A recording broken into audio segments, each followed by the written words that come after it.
Statistics ये कहते हैं कि इंडिया में सबसे ज़्यादा जो प्लास्टिक सर्जरी है that is male breast correction surgery. Oh my God. Supposing आपका अपना बच्चा कल को बड़ा होके कम्स अक्रॉस एंड सेज के मुझे तो लड़के पसंद है, मुझे तो लड़कियां पसंद है, तो आप क्या करेंगे? ये आपके हाथ में तो नहीं है ना।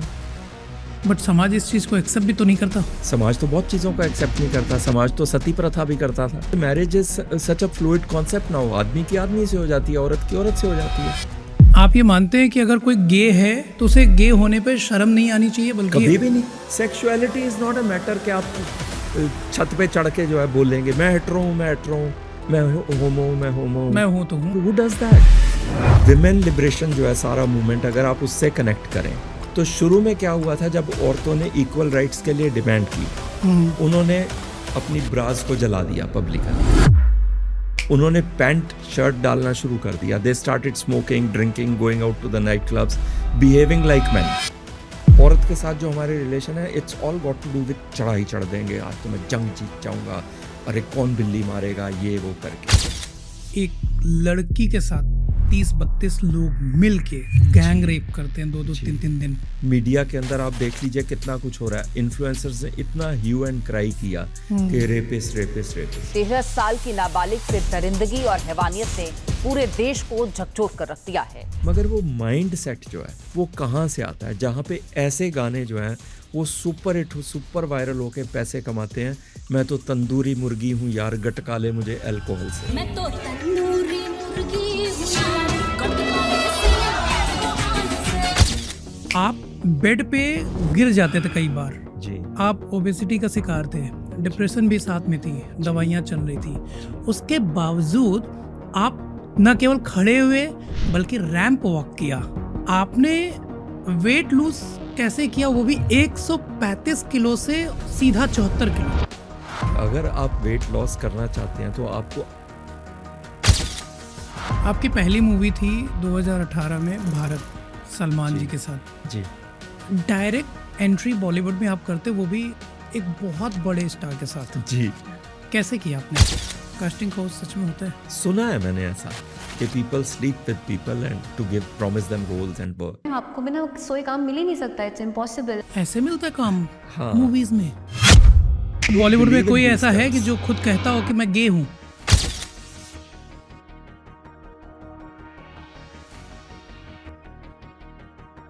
नमस्कार सर, कैसे हैं? नमस्कार, मैं ठीक हूँ बिल्कुल। आप कैसे हो? बहुत अच्छा हूँ और बहुत अंदर से फीलिंग्स जो आ रही है ना, बहुत अच्छे आ रहे हैं। क्यों? क्योंकि आज हम एक ऐसे व्यक्ति से बात करने जा रहे हैं जिसके अंदर जो आत्मा है वो आज लोगों से ऐसी बातें शेयर करने जा रहे हैं जिसको हर किसी को सुनना चाहिए। सबसे पहली बात तो ये है कि लोग कहते हैं मेरी पुनर्जन्म हो गई, मुझे दोबारा लाइफ मिला, दोबारा जीवन दान मिला। लेकिन मुझे ऐसा लगता है कि आपको दोबारा जीवन दान तो मिला ही, साथ में दूसरी बॉडी भी मिली। जी सही है, बिल्कुल सही है।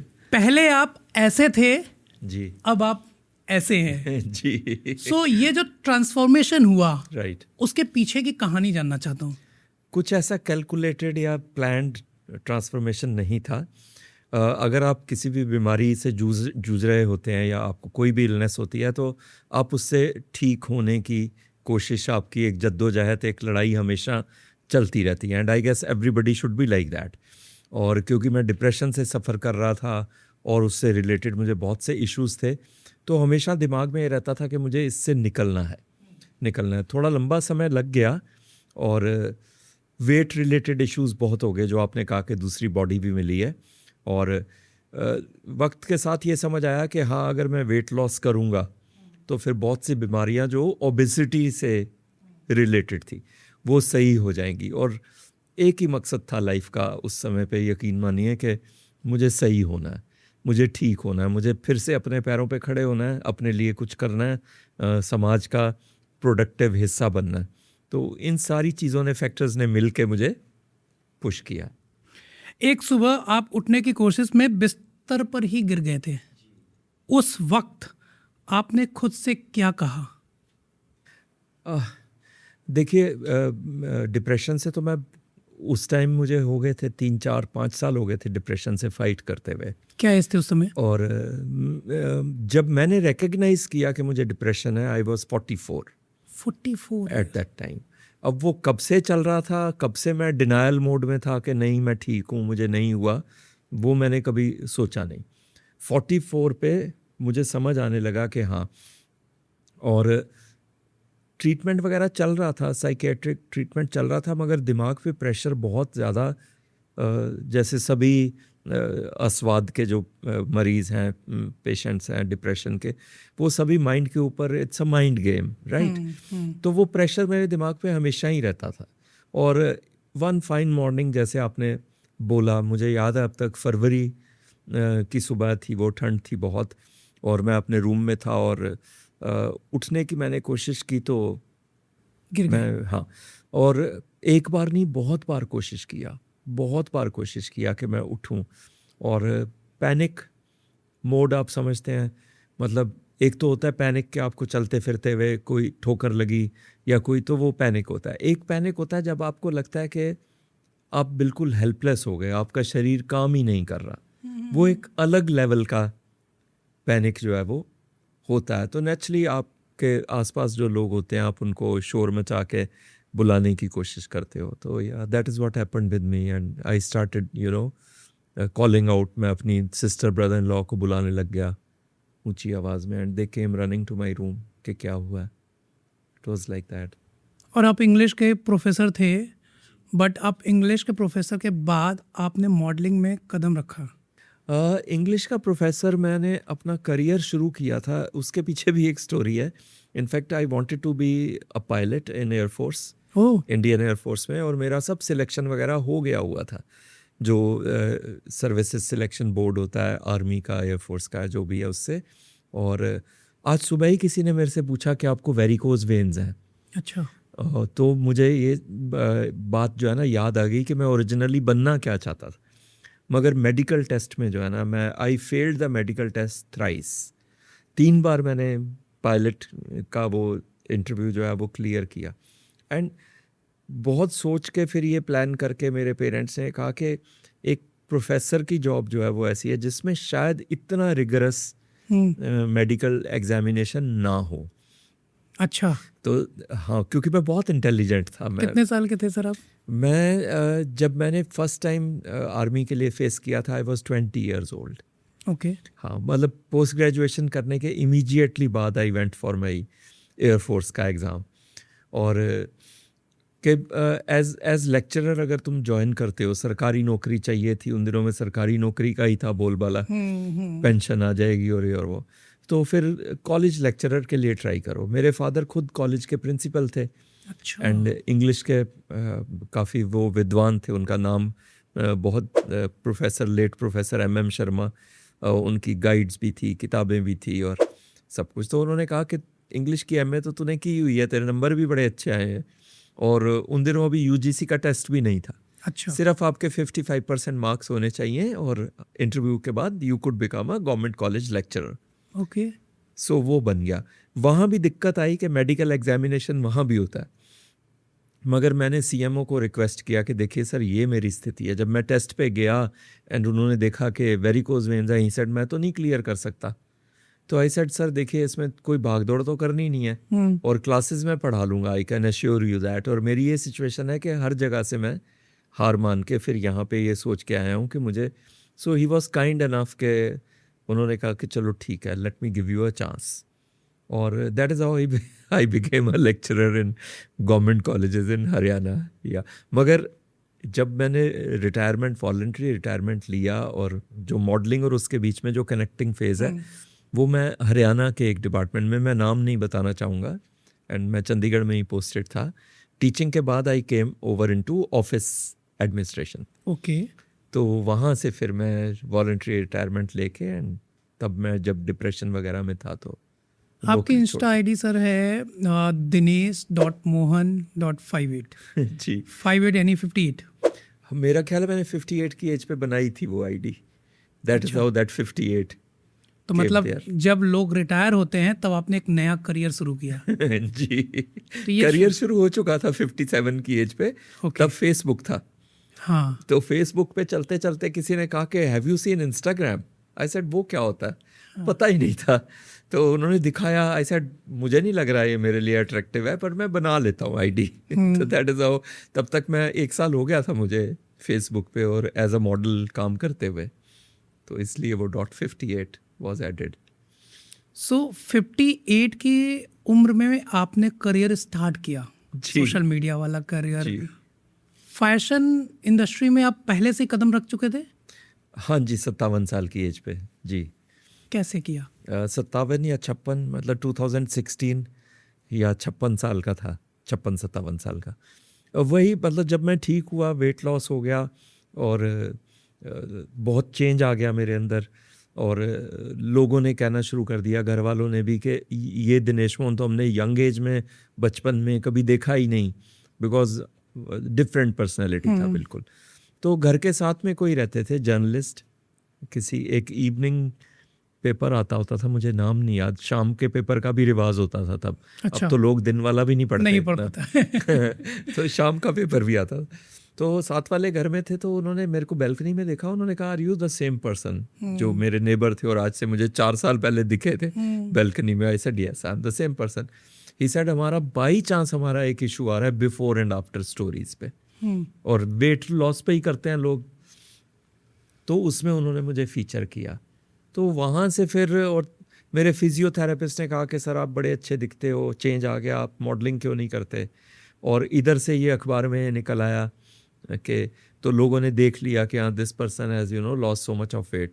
तो एक एजेंसी थी दिल्ली में, इमेजेस बाज़ार, तो उन्होंने मुझे फिर अप्रोच किया, कुछ उस फिजियोथेरेपिस्ट के थ्रू, क्योंकि उसके फादर वहाँ पे इमेजेस बाजार, संदीप महेश्वरी वाला। जी, yes, right, Okay. Right. And that is how I went for an audition there, because they called me for an audition. And you know, I auditioned along with a lot of famous names which have become very famous now. Tripti Dimri okay. was one such face. उन्होंने मेरी daughter का, grand daughter का role images बाजार के shoots में कम से कम 10-15 बार किया है। तो that is how my journey as a model, you know. बहुत रिलक्टेंटली, बहुत रैंडमली, बहुत घबराते हुए कि चल नहीं पा रहा सही से, और कॉन्फिडेंस बिल्कुल ज़ीरो लेवल पे था। तो वहाँ से फिर वो स्टार्ट किया जर्नी अपना। थोड़े से पीछे चलते हैं सर। आप बेड पे गिर जाते थे कई बार, जी आप ओबेसिटी का शिकार थे, आप मोटापे को आप झेल रहे थे, डिप्रेशन भी साथ में थी, दवाइयाँ चल रही थी, उसके बावजूद आप न केवल खड़े हुए बल्कि रैंप वॉक किया। सो ये रैंप वॉक इतना आसान नहीं है, बहुत टफ होता है। जी जी, मतलब बहुत से यंग एज वाले बच्चे आज के टाइम पे सपना देखते हैं लेकिन वो साकार नहीं हो पाता। जी।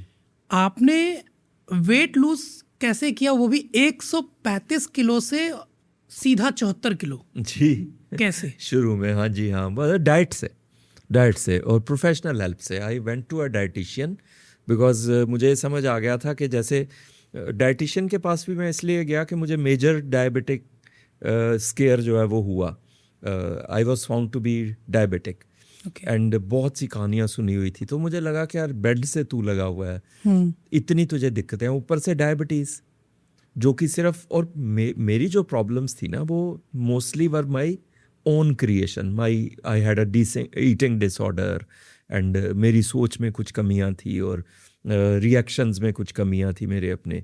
तो मुझे लगा कि यार एक ये भी हो गया तो फिर तो बिल्कुल ही, मतलब बहुत कहानियां सुनी हुई थी, मेरी फैमिली में हिस्ट्री है डायबिटीज़ की। अच्छा। And I have seen my own relatives go in front of my eyes के किसी के पैर में वो हो गया, गैंग्रीन हो गया एंड ऑल दैट। तो बहुत मेजर स्केयर हुआ। तो आई टोल्ड माई सिस्टर कि यार मुझे तो हेल्प चाहिए प्रोफेशनल, क्या कमी है मेरी डाइट में, पता लाइक एनीबडी एल्स मैं परांठे खा रहा हूँ तो सारी दुनिया खाती है ना। So I went to a dietitian, उन्होंने प्रॉपर एक डाइट मेरे लिए बनाया फोर्टिस हॉस्पिटल में गुड़गांव में, एंड वो डाइट को मैंने इतना रिगरसली फॉलो किया कि जैसे वो होता है ना डूबते को तिनके का सहारा, कि I really actually clutched on to that boulder जो मुझे डूबते हुए समुद्र में मिला। और एग्रेसिवली वेट लॉस मैंने किया, एग्रेसिवली। उसका नतीजा ये निकला कि 74 पे तो मैं पहुंच गया, मगर ऐसे लगता था जैसे हड्डियों के ऊपर स्किन के कपड़े डलाए हों इनिशियली, तो देन समबडी सजेस्टेड के मसल वेट गेन करो, you lost all the muscles also, that is going to lead to और ज़्यादा दिक्कत आपको देगा वो।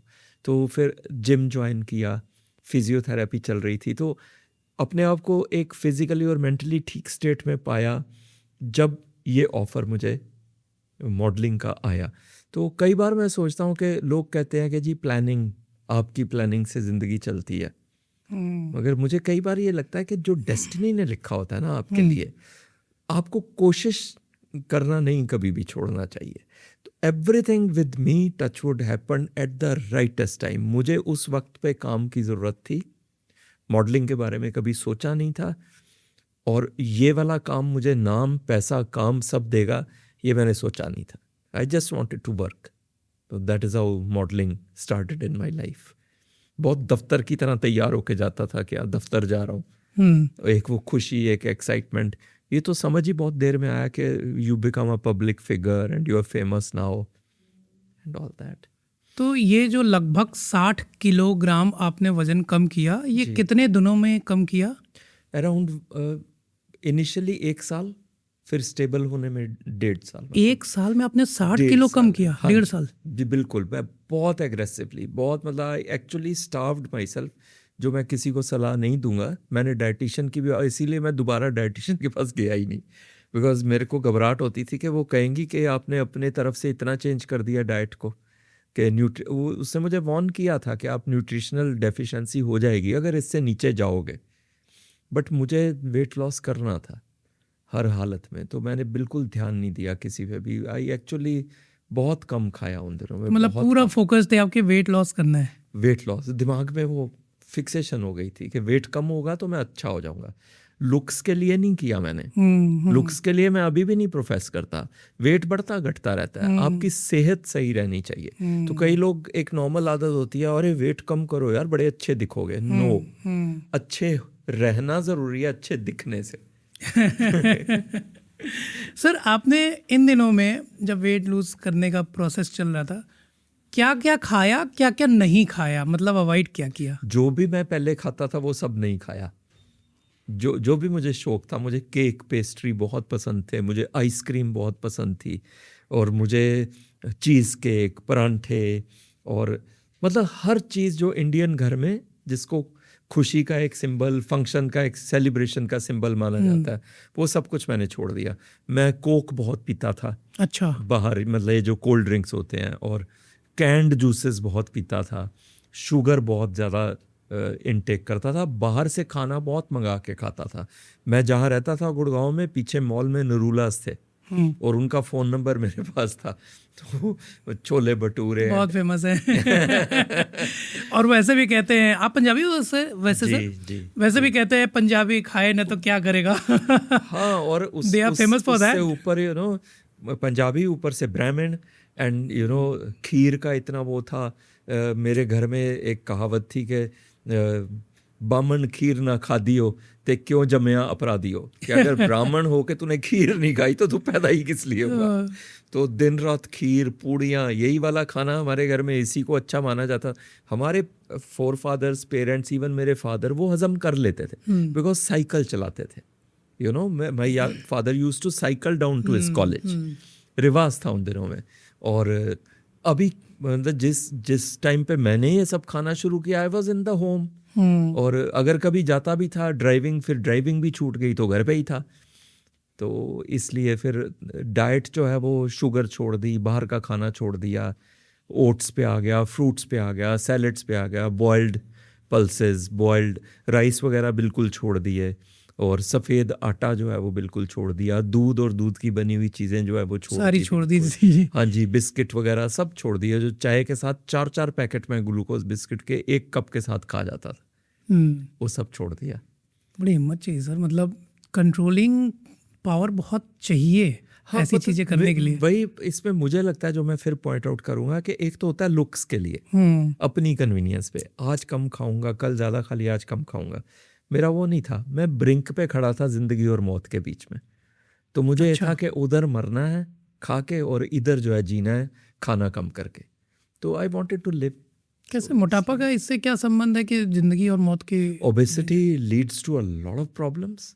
अगर आप डिप्रेशन से जूझ रहे हैं तो फिर ओबेसिटी जो है वो आग में घी का काम करती है, because it leads to further, आपको हार्ट के ऊपर प्रेशर है, आपकी बैक के ऊपर प्रेशर है, और आप हर चीज़ को किस्मत से, जब आप डिप्रेस्ड होते हो कि मेरी तो किस्मत ही ख़राब है, तो आप ये नहीं सोचते कि आपके खाने की वजह से हो रहा है सब कुछ। So it becomes a very vicious circle kind of thing. Obesity के तो मेडिकल जो वो हैं इसके नुकसान, वो तो वर्ल्ड फेमस है कि आपको मोटापे से क्या क्या दिक्कतें।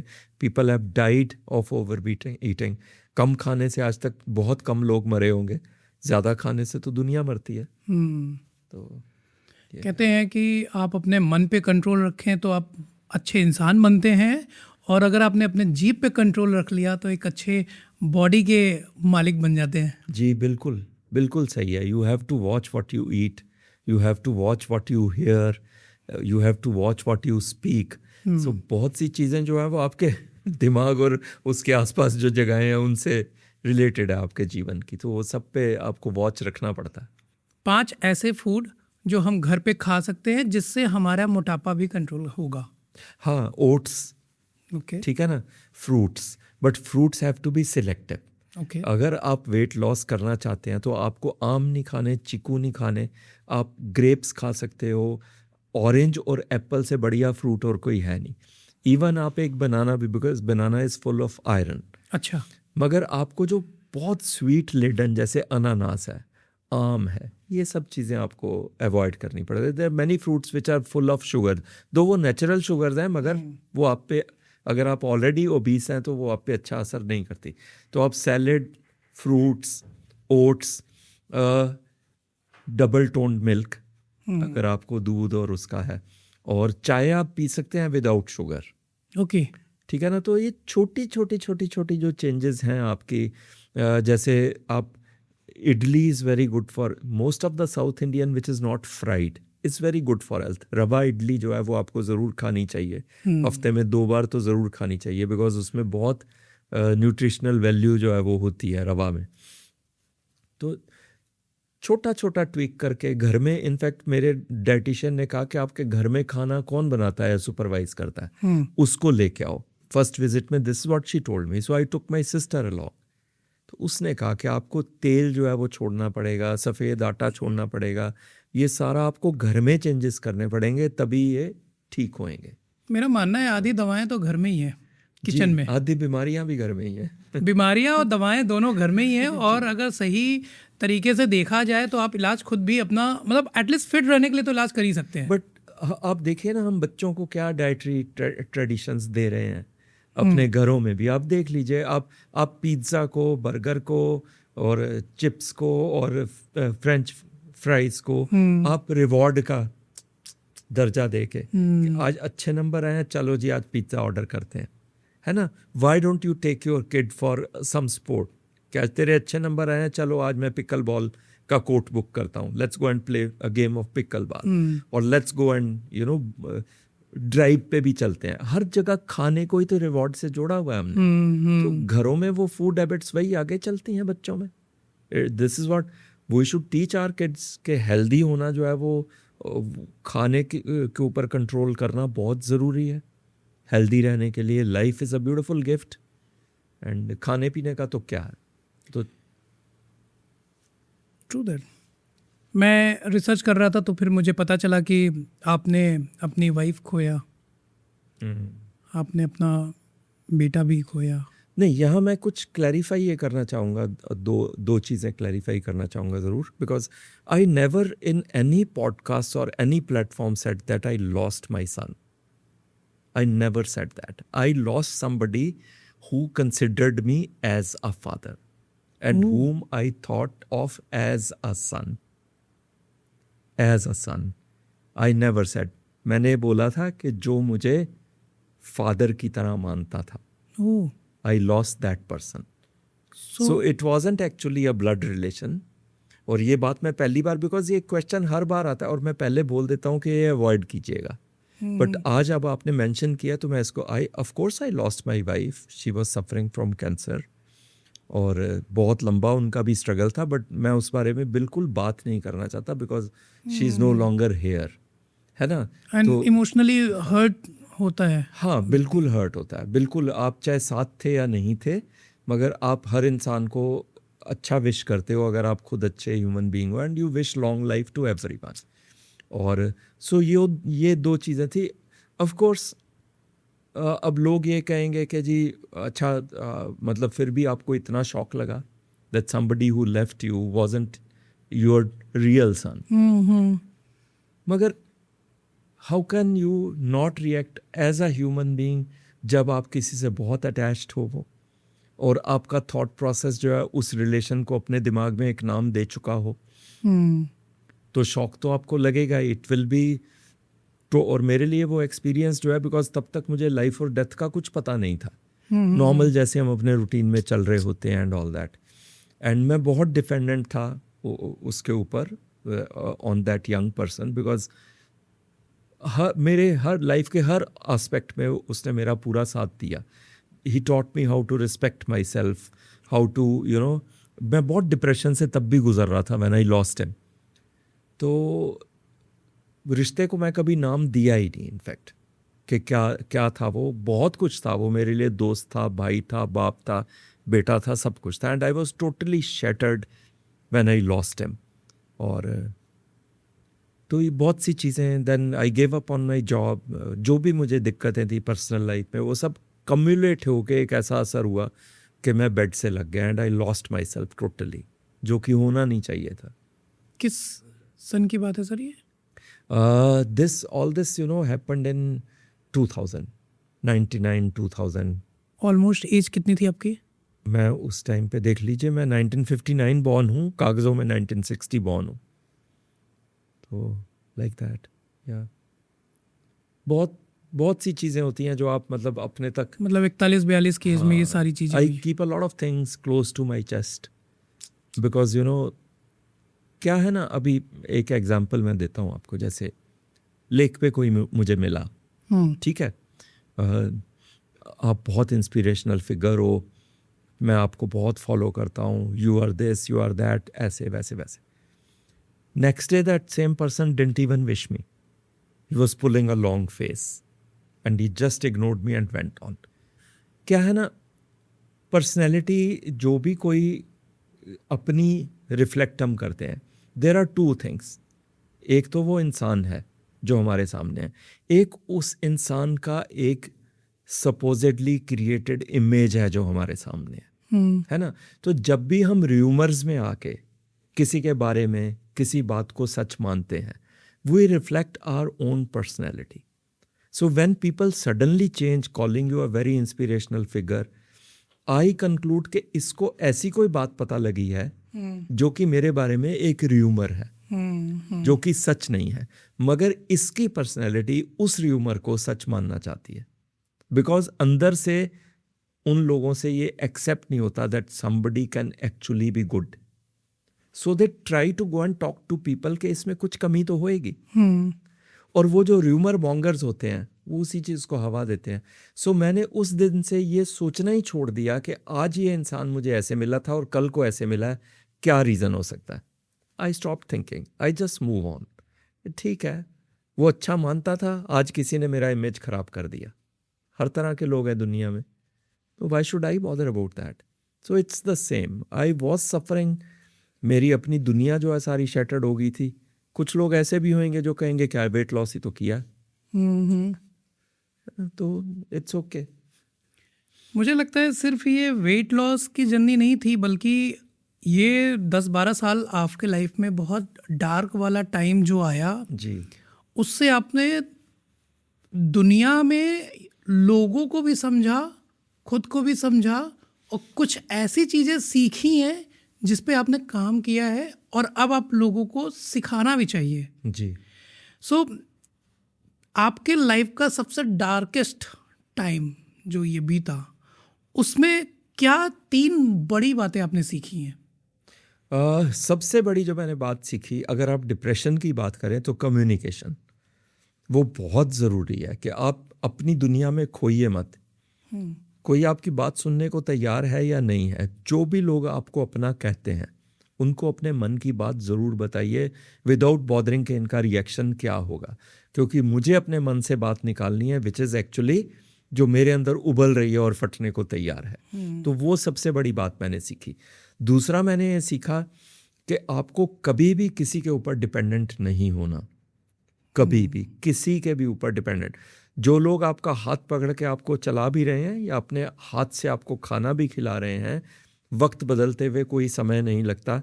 आपका साथ आपसे ज़्यादा खुद के अलावा यहाँ कोई देने वाला है नहीं, और उसके लिए मैं किसी को ब्लेम भी नहीं करता, बिकॉज सबका अपना जीवन है। आज आप और मैं साथ हैं, आपने मेरा पूरा साथ दिया, कल को आपकी नीड्स, आपकी लाइफ के सर्कमस्टांसिस चेंज हो सकते हैं। तो मैं कभी ये नहीं कहूँगा कि इंसान बदल गया, प्रायोरिटीज़ चेंज होती हैं। तो मैं अपनी जो प्रायोरिटी है, जो मैं खुद को देता हूँ, उसको मैं कभी भी नहीं छोड़ूंगा।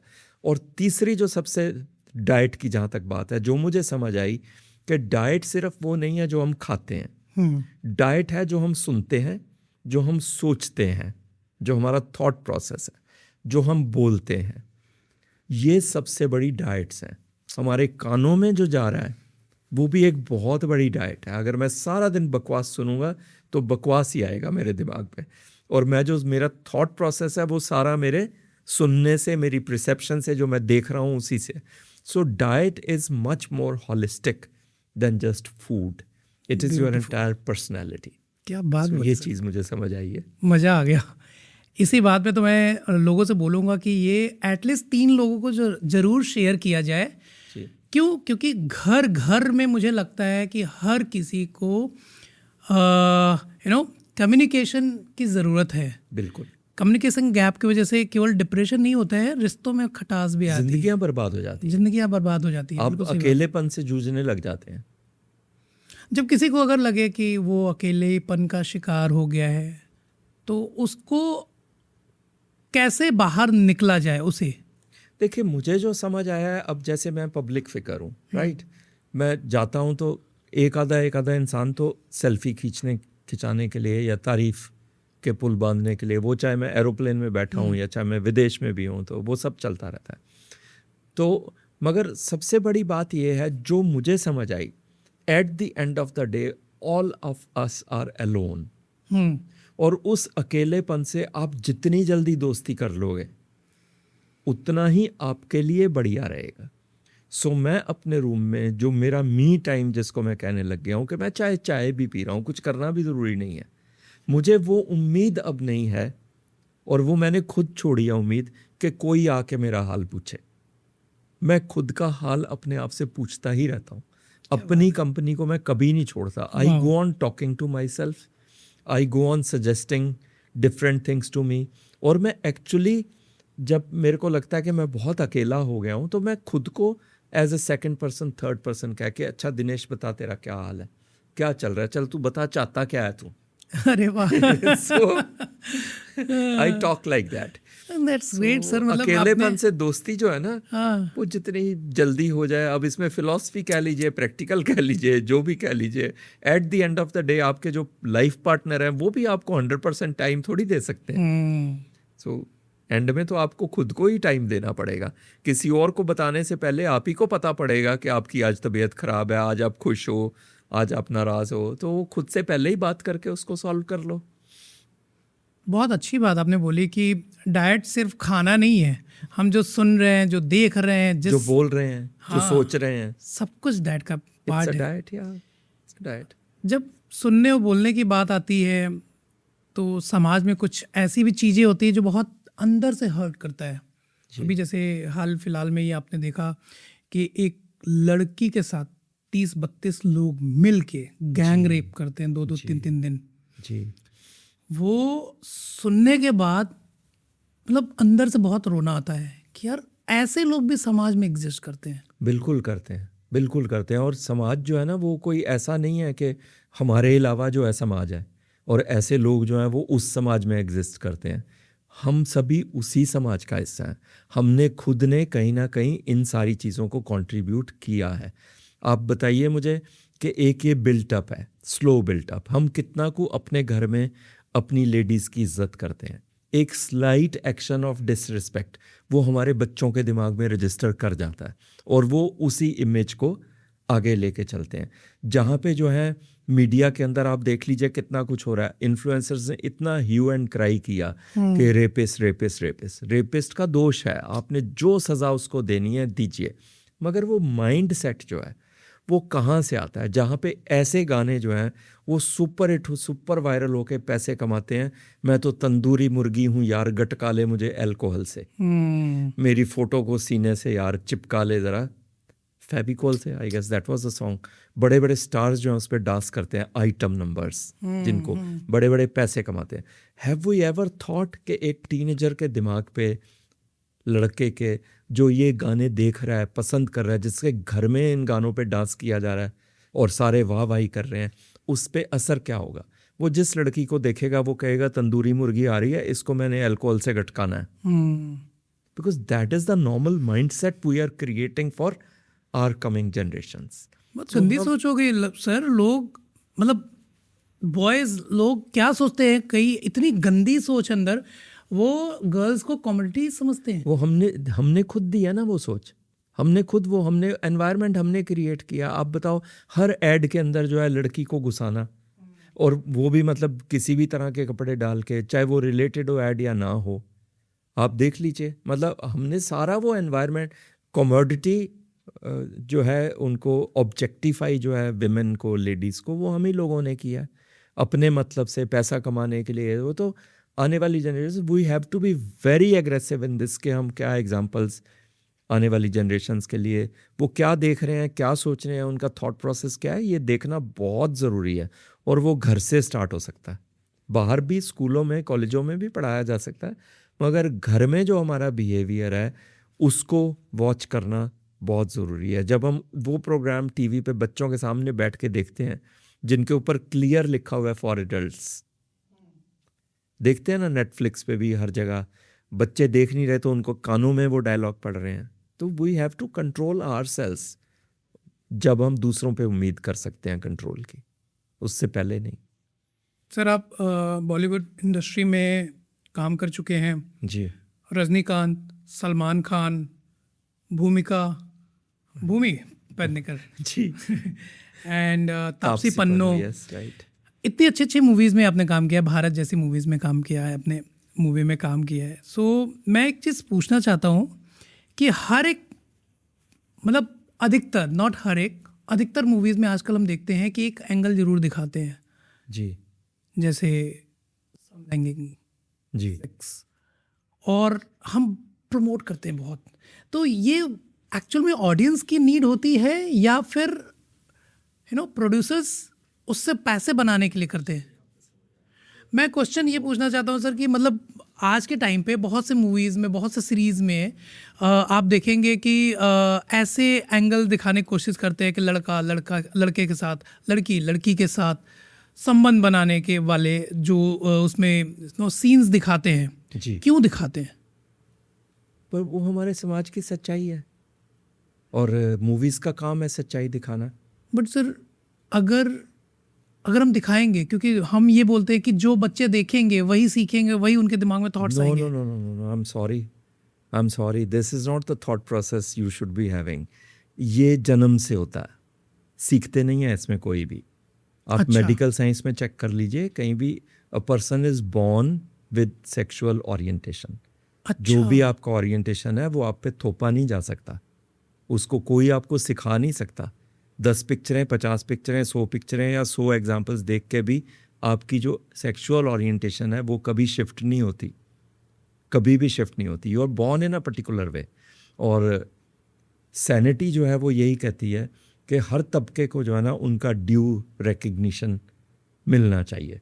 और ये सब स्टार्ट होता है जैसे मूवीज़ में पहले बुफूनरी में दिखाते थे, मजाक में आप देखिए ना, जो मैं इसकी बेस्ट एग्जांपल आपको दे सकूंगा वो ये है कि जब हम छोटे होते थे तो जो लंगड़े होते थे या जो जिनकी आम नहीं होती थी उनको लंगड़ा लूला कह के मूवीज़ में भी उनको मजाक उड़ाने वाले रोल्स मिला करते थे। बॉडी शेमिंग, जो लोग मोटे होते थे उनको कॉमेडियन और उनका मजाक मोटापे पे, टुन टुन जी थी, पोल्सन एक होता था एक्टर, जो लेजेंडरी एक्टर्स रहे हैं, मगर उनको गुड्डी मारुति, उनको बॉडी साइज के ऊपर ही उसी कॉमेडी के ऊपर मजाक उड़ा उड़ा के, आज के दिन आप ये कर सकते हैं? It comes in a very negative character category. काले गोरे का डिफरेंस जो समाज में इतना ईविल लेके आएगा कि लड़की को बचपन से ही कॉम्प्लेक्स हो जाता है पैदा होने से कि तेरा रंग साफ नहीं है तो तेरी शादी नहीं होगी, तू किसी काम की नहीं है, और बहुत सी लड़कियां सुइसाइड भी कर लेती हैं इसी चक्कर में। उसको तब एक्सेप्टेड माना जाता था। काले गोरे को आज भी लोग नॉर्मली बात करते हैं, वो काली है, वो गोरी है, वो मोटा है, वो पतला है, वो ये है, वो है। फिर भी पहले से कम हो गया। एग्जैक्टली तो जो भी तबका है उसको ड्यू रिगार्ड देना और उसको अपना जीवन जीने की और अपनी खुशी को प्ले आउट करने की, जीवन जो है सबको खुशी के लिए मिला है, दबने के लिए, दुख के लिए नहीं मिला। तो if somebody is born with a different orientation, उनको भी जीने का पूरा हक है। They need full representation on media so that society जो है उस चीज़ को नॉर्मलाइज करे। तो ये है। या आप ये चाहते हैं कि नहीं, एक बच्चा अगर गलती से, आई एम सो सॉरी, गलती से नहीं, अगर उसको भगवान ने ऐसा बनाया है और वो सारी उम्र जो है एक मास्क के पीछे छुप के जिए, दब दब के जिए, जगह जगह उसको बुली किया जाए, उसका मजाक उड़ाया जाए। कितने बच्चे सुइसाइड करते हैं, डू यू नो दैट? अब देखिए, मैं एक बहुत बोल्ड और डिफरेंट बात करने जा रहा हूँ जो आपको थोड़ा समझने के लिए थोड़ा माइंड को ओपन करना पड़ेगा। There is something known as male breast issue. अच्छा। हाँ, कुछ बच्चों की चेस्ट थोड़ी लड़कों से फर्क डेवलप्ड होती है। That is a hormonal thing, you know. हमने इतना प्रेशर जो है ना उस चीज़ को लेके क्रिएट किया हुआ है हमारी सोसाइटी ने कि जिस बच्चे की चेस्ट का साइज बाकी बच्चों से थोड़ा डिफरेंट होता है, लड़कों का, उनकी जीवन को हेल बना दिया जाता है, छेड़ छेड़ के, उनको बुली कर करके, उनको औरतों से कंपेयर कर करके। So do you know, statistics ये कहते हैं कि इंडिया में सबसे ज़्यादा जो प्लास्टिक सर्जरी है that is male breast correction surgery. Oh my God. And it's such a huge network. सबसे ज़्यादा ऑपरेशन जो है वो टीनेजर्स और बड़ी एज में लड़के करवाते हैं अपनी चेस्ट को फ्लैट करने के लिए। इसके पीछे माइंडसेट क्या है? क्या है? यही कि दे आर बुलीड, औरतों जैसा है। ये आम जिंदगी में भी हो रहा है या फिर केवल इंडस्ट्री, फैशन इंडस्ट्री और बॉलीवुड इंडस्ट्री? आम जिंदगी में ज़्यादा हो रहा है। अच्छा। आम जिंदगी, आप दिल्ली में आप किसी भी कॉस्मेटिक सर्जरी के स्टैटिस्टिक्स उठा के देख लीजिए, male breast removal correction is the hugest surgery which is happening. अच्छा। This is a part of body shaming. एक तरफ हम कहते हैं कि नहीं, आप जैसे हो उसको एक्सेप्ट करो, और दूसरी तरफ हम अपने में इतनी कमियां निकालते हैं कि हम सर्जरी क्या और ये क्या और वो क्या सब कुछ करवा रहे हैं, है ना। सो somebody having a different sexual orientation, अगर आप उसको सम्मान नहीं देना चाहते तो उसको न्यूट्रल एटीट्यूड दीजिए कि ठीक है, हमें जज नहीं करना, वो not in a position to जज एनीबडी, हम खुद को संभालना इतना ही बहुत है।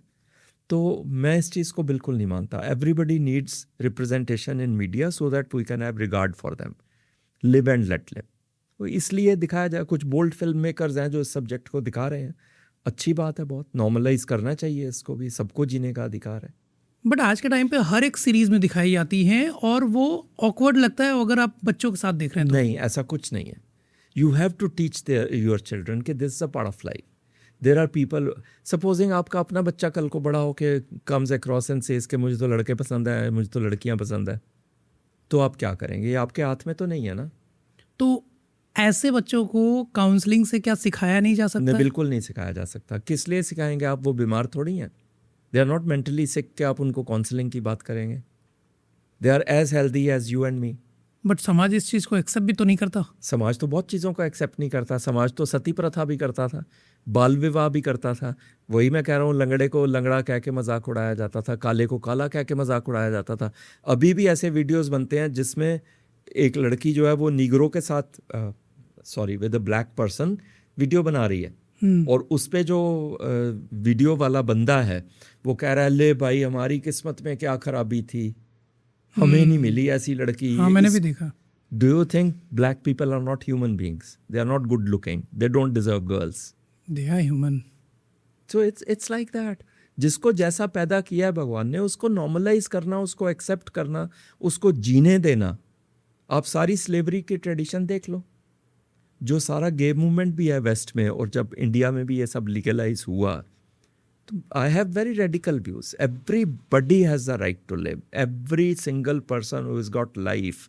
We are nobody to try to hide them, brush them under the carpet or hide anything from our growing up kids. We have to tell them. मैं अभी कल परसों ही अपने भांजे से बात कर रहा था. We were talking about marriage. And I said कि marriage is such a fluid concept now. आदमी की आदमी से हो जाती है, औरत की औरत से हो जाती है. He said, what? I said, yes, that is a fact. And that is a way of life now in many countries. And it's perfectly normal. अगर ऐसा हो भी जाए तो क्या बुरी बात है. So you have to change with the changing times. तभी बच्चे रिलैक्स्ड और उनको भी ग्रो करने का मौका मिलता है.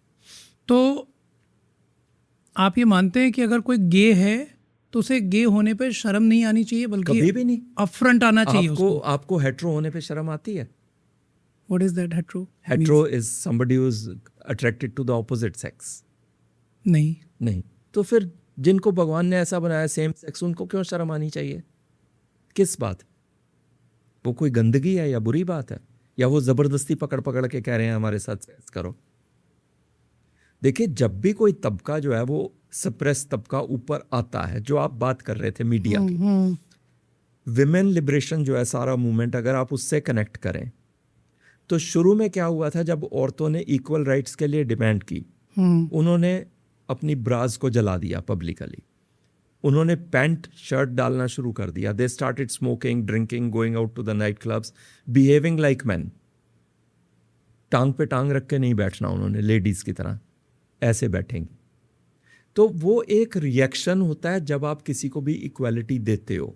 ये सच में हुआ है? बिल्कुल हुआ. किस कंट्री में?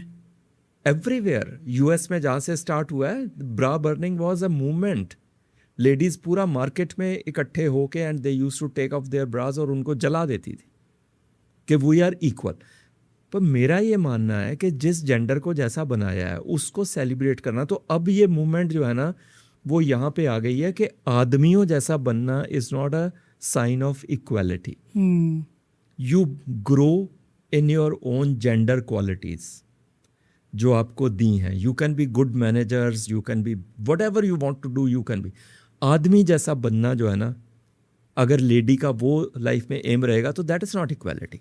सो इसी तरह से मीडिया में ज़्यादा क्यों दिखाया जा रहा है गे रिलेशनशिप्स? बिकॉज सप्रेस तबका है, अब वो ऊपर उछलने की कोशिश कर रहा है because they want equality.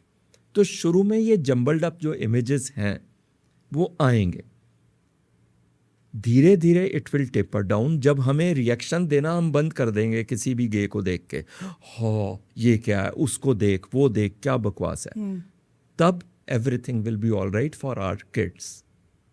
But अभी भी सर, आप मुझे बताओ, अब बॉलीवुड इंडस्ट्री में मैं एक डायरेक्टर का नाम नहीं लूंगा. ले लीजिए. नहीं नाम नहीं लूंगा, पता नहीं क्या ठोक दें कोई. नहीं, ऐसा कुछ नहीं है. उन्होंने कह दे कि भाई आपने मेरी बेइज्जती कर दी. बट बॉलीवुड में बेइज्जती किस लिए? इफ समबडी इज अ गे, वो खुद कह रहे हैं कि मैं गे हूं, तो बाकियों को वो रिकॉग्नाइज. हालांकि तो बॉलीवुड में कोई ऐसा है कि जो खुद कहता हो कि मैं गे हूं? आई have not come across any such, पर क्योंकि इस टॉपिक पे मेरा किसी से बात हुआ नहीं, पहली बार बात हो. मैं भी वही बात कर रहा हूँ इतने सालों के बाद कोई नहीं बोलता कि भाई मैं गे हूँ. सबको बड़ा अच्छा लगता है कि भाई मेरी वाइफ से शादी हुई है. एक minute, I need to clear this. आप बोलते हो किसी को मैं हेटेरो हूं? नहीं बोलता हूँ, लेकिन तो मुझे फिर गेज को क्यों जरूरत है कहने की कि मैं गे हूं? Don't you understand from their behaviour? आप खुद उसको कारपेट के नीचे डाल रहे हैं, वो नहीं डाल रहे. आप जिस डायरेक्टर की बात कर रहे हैं वो उनका बिहेवियर ओपन है, टोटली ओपन है. जैसे आपको जरूरत नहीं पड़ती जाके कहने की कि मैं ये हूं और मैं हेटेरो हूं, ऐसे ही वो क्यों कहे कि मैं ये हूं और मैं गे हूं? क्यों कहें? That is what is wrong with us. नहीं, बिल्कुल आपकी बात से मैं सहमत हूं कि जिस तरीके से अगर sexuality is not a matter कि आप छत पे चढ़ के जो है बोलेंगे मैं हेटेरो हूं, मैं हेटेरो हूं, मैं होमो हूं, मैं हूं तो हूं. Who does that? You don't respect yourself if you do that. है ना?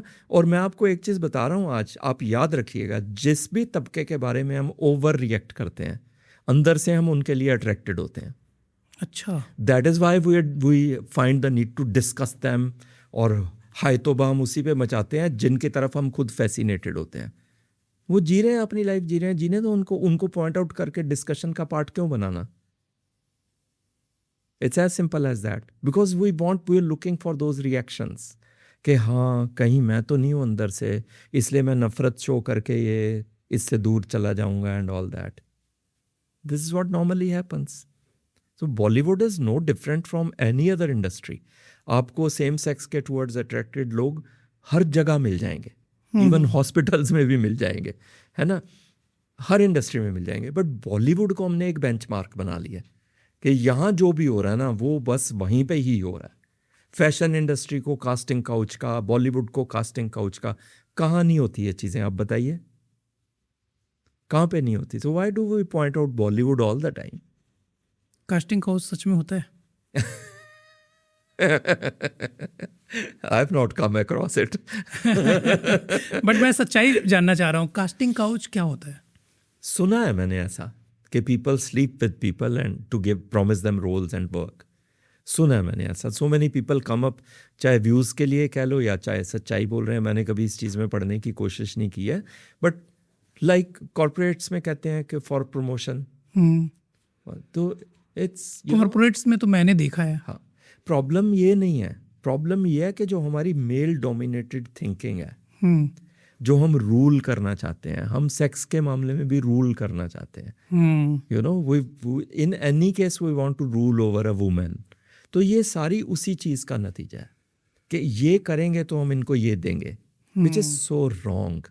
So it should always be on the basis of talent, चाहे वो कॉर्पोरेट हो, कुछ भी हो, टैलेंट पे. और यही मेल डोमिनेटेड सोसाइटी का सबसे बड़ा नुकसान है कि हम अपने आप को विजेता समझने लग जाते हैं. मतलब जैसे वो होता था ना, दूसरे देश से चढ़ाई चढ़ने आते थे और जीत के, तो हम औरत के साथ जो हमारे रिलेशन है, it's all got to do with चढ़ाई चढ़ देंगे, आज तो मैं जंग जीत जाऊंगा, अरे कौन बिल्ली मारेगा, ये वो करके. It is so wrong.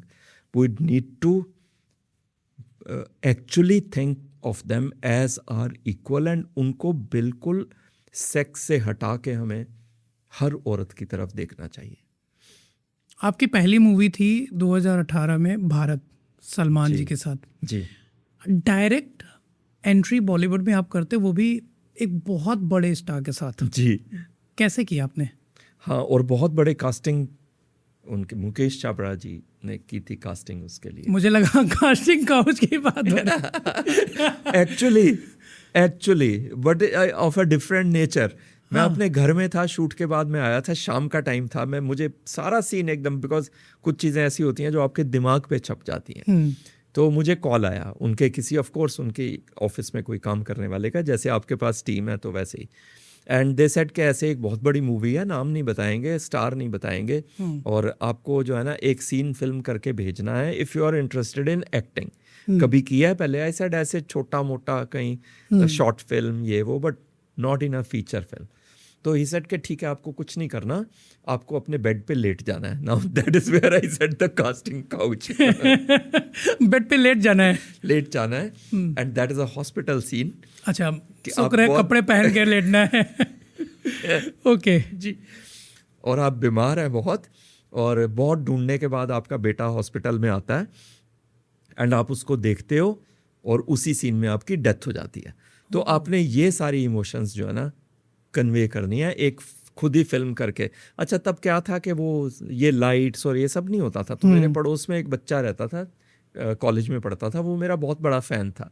अच्छा. मैं भागा भागा उसके पास गया कि भाई विक्रम आना है, 1 मिनट यार, मेरा ये 2 मिनट का वीडियो प्लीज़ बना दे, मैं तेरे को चाय पिलाऊंगा, कोल्ड ड्रिंक, ये वो जो भी, जैसे भी मैं उसको लालच देता था. So he came and you know I am lying on my bed. दिमाग में सोच रहा हूँ कि यार हेल्दी पर्सन 6 फीट टॉल, कैसे लगूंगा मैं बीमार. तो फिर चद्दर यहाँ तक कर लिया ऊपर, एंड फेस पे वो रोने वाला एक्सप्रेशन करके कि बेटा तू आ गया, तूने बहुत देर कर दी, एंड आई डाई. और मैंने वो उनको भेज दिया. तो 2 दिन बाद ही उनका कॉल आ गया कि you are done for the role, और डिटेल्स आपको सेट पे आओगे तो पता लग जाएंगी, बट आप ये प्रिपेयर करके आना कि किसी बड़े स्टार के साथ है. आई सेड बता दो. They said no, we not telling, we not allowed, you know. ऐसे मिलता है काम हाँ मूवीज में. जी, क्योंकि वो सलमान खान की अपनी प्रोडक्शन थी, and they wanted to you know, तो जब मैं यहाँ चंडीगढ़ एयरपोर्ट पे उतरा और जब मेरी जो गाड़ी जो आई थी लेने के लिए वो ख़राब हो गई एंड मुझे दूसरी गाड़ी में अकोमोडेट किया गया, तो 2 जन उसमें पहले से बैठे हुए थे पीछे। तो बातचीत में पता लगा कि उनमें से एक कटरीना जी का योगा इंस्ट्रक्टर है और एक उनका कुक है। तो मैंने कहा which is the movie, which is the bloody movie I'm going to act. This is the movie is called Bharat and your scene supposedly is with Salman himself. And that is when I realized and I got so nervous कि भाई क्या होगा, तेरा ना acting सीखी है ना आती है, कुछ नहीं पता। But then of course everybody helped me. मेरा सैड सीन था जो अल्टीमेटली आया मूवी में। 3-4 सीन फिल्म हुए थे इंक्लूडिंग दैट हॉस्पिटल वाला, मगर ये वाला सीन रिटेन किया गया एंड तब उसको उस समय आपको उस सीन की वैल्यू समझ में आई जो बेड पे आपने एग्जैक्टली भेजा था। क्योंकि आप डायरेक्टर और स्टोरी टेलर के पॉइंट ऑफ व्यू से जब तक नहीं देखते तब तक आपको कभी एक्टिंग आ नहीं सकती। You can not understand a scene just from your own perception. You have to understand जो आपको सीन के बारे में बता रहा है, उसकी परसेप्शन के अंदर घुस के आपको उसके नज़रिए से पूरे सीन को देखना पड़ता। पैसे मिले थे आपको उस मूवी के? मैंने लाइफ में कभी फ्री में काम नहीं किया। Oh my- Not from the first shoot. क्या बात है। Not from the first shoot. अभी somebody messaged me कि पैसे तो नहीं दे पाएंगे। I said तो फिर भाई मैं खुद को ला भी टाइम नहीं दे पाएंगे। मैं ला ही नहीं पाऊंगा खुद एक्चुअली को। क्या होता है ना सर, जब आप फ्री में करते हैं ना तो उसकी वैल्यू नहीं होती है। नहीं, फ्री में ऐसी कोई बात नहीं है, या वैल्यू नहीं होती है, that is also true, but the thing is you can't devalue yourself. Yes, You can't, devalue your talent as an actor or your presence or your personality. तो बहुत बड़े बड़े शोज में, इवन पॉडकास्ट में, I always insist, हाँ कभी mood होता है, जैसे आपके साथ मेरा मूड अच्छा था सर। तो I said but there is a record I charge for podcast also. मेरे को पेड पॉडकास्ट के लिए भी आते हैं और मैं आपसे, मुझे लग रहा है 1 साल से हम कन्वर्सेशन में है कि पॉडकास्ट करना है सर, आपके साथ पॉडकास्ट करना है जी। एंड आई एम ब्लेस्ड कि आप आए हैं। क्यों? क्योंकि आपके साथ, मगर ये बात मुझे बोलनी नहीं चाहिए ना, बिकॉज जिनसे मैंने पैसे लिए हैं वो नाराज हो जाएंगे कि नहीं, आपने नहीं, इधर फ्री कर दिया और हमसे पैसे लिए। Sir because when I am selling हर एक माय रिलेशनशिप स्टोरी, पैसे के लिए ही नहीं होती ना, बात ये भी है। मैं जब मुझे आप पता चला आपके बारे में कि आप मेरे पिताजी के एज के बराबर हैं, जी, बट कितना मोटिवेशनल वो मंजर होगा अगर मैं अपने पापा को आपसे मिलवाऊं, कितना अच्छा लगेगा उनको। I totally appreciate that. मतलब मैं आपको बता रहा हूँ कि जब मैं आपसे मिलता हूँ, मैं आपको अक्सर देखता हूँ, आप वॉकिंग कर रहे होते हैं लेक पे, तो मैं एक चीज़ सोचता हूँ, कोई ऐसा दिन नहीं जाता है जब मैं वहाँ पे जब भी मैं जाता हूँ मैं आपको हमेशा देखता हूँ। Omni present. यस, आप हमेशा नहीं, मेरे जैसे लोग जो है ना, वो मैं मतलब क्या बोलूँ अपने मुंह से, मेरे वीडियोस के ऊपर बड़ी बड़ी इंटरव्यूज़ पे लोग कमेंट करते हैं, ट्रोलिंग जिसको कहते हैं, अरे ये बंदा तो उस मार्केट में वहाँ बेंच पे बैठा रहता है 24 घंटे। अच्छा, आई am not present everywhere all the time. Lake पे भी मैं, जहाँ हम और आप मिलते हैं, बहुत कम जा पाता हूँ, बहुत कम। But I am a personality जो जाए तो फिर याद रह जाता है अगर कोई तो इसका देखे। मतलब हम और कम जाते हैं। मैं जाता हूँ मगर मैं लोगों के जहन में रह जाता हूँ। तो इसलिए लोगों को लगता है अच्छा वो जो लेक पे घूमता रहता है। इट डजंट मीन कि मैं रोज लेक पे ही घूमता रहता हूँ, मगर जब लोग मुझे देखते हैं तो मैं याद रह जाता हूँ, वो उस जगह के साथ मेरी मेमोरी रह जाती है कि इसको वहाँ देखा था। सो एक क्वेश्चन ये आती है, जब आपने मूवी किया भारत, और चूंकि ये इंटर बॉर्डर मूवी है जी और वो भी आप सलमान खान जी के साथ, जी, जिसमें आप उनके साथ हाँ जी, वो गलत फहमी होती है, गलत father फहमी son, फादर हाँ वाला, जी, हाँ जी। मैंने वो देखा, मतलब उसमें क्या जबरदस्त आपने एक्टिंग की, amazing. Thank you so much. मैंने जब देखा आपने जो रोने की एक्टिंग की ना, जी, इट वाज सो रियल। हाँ, एक तो मैं अपने एक्सपीरियंस से गुजरा हुआ था, जो बात की थी जिसके बारे में हमने, आई लॉस्ट समबडी जिस पे मैं बहुत डिपेंडेंट था इमोशनली, और फिर वो माहौल ऐसा क्रिएट कर देते हैं डायरेक्टर जो हैं वो, उन्होंने पहले से सीन को प्रिपेयर करवाते हैं, रिहर्सल करवाते हैं। He had already told me कि थोड़ा उस जोन में रहना, कि it's a sad scene.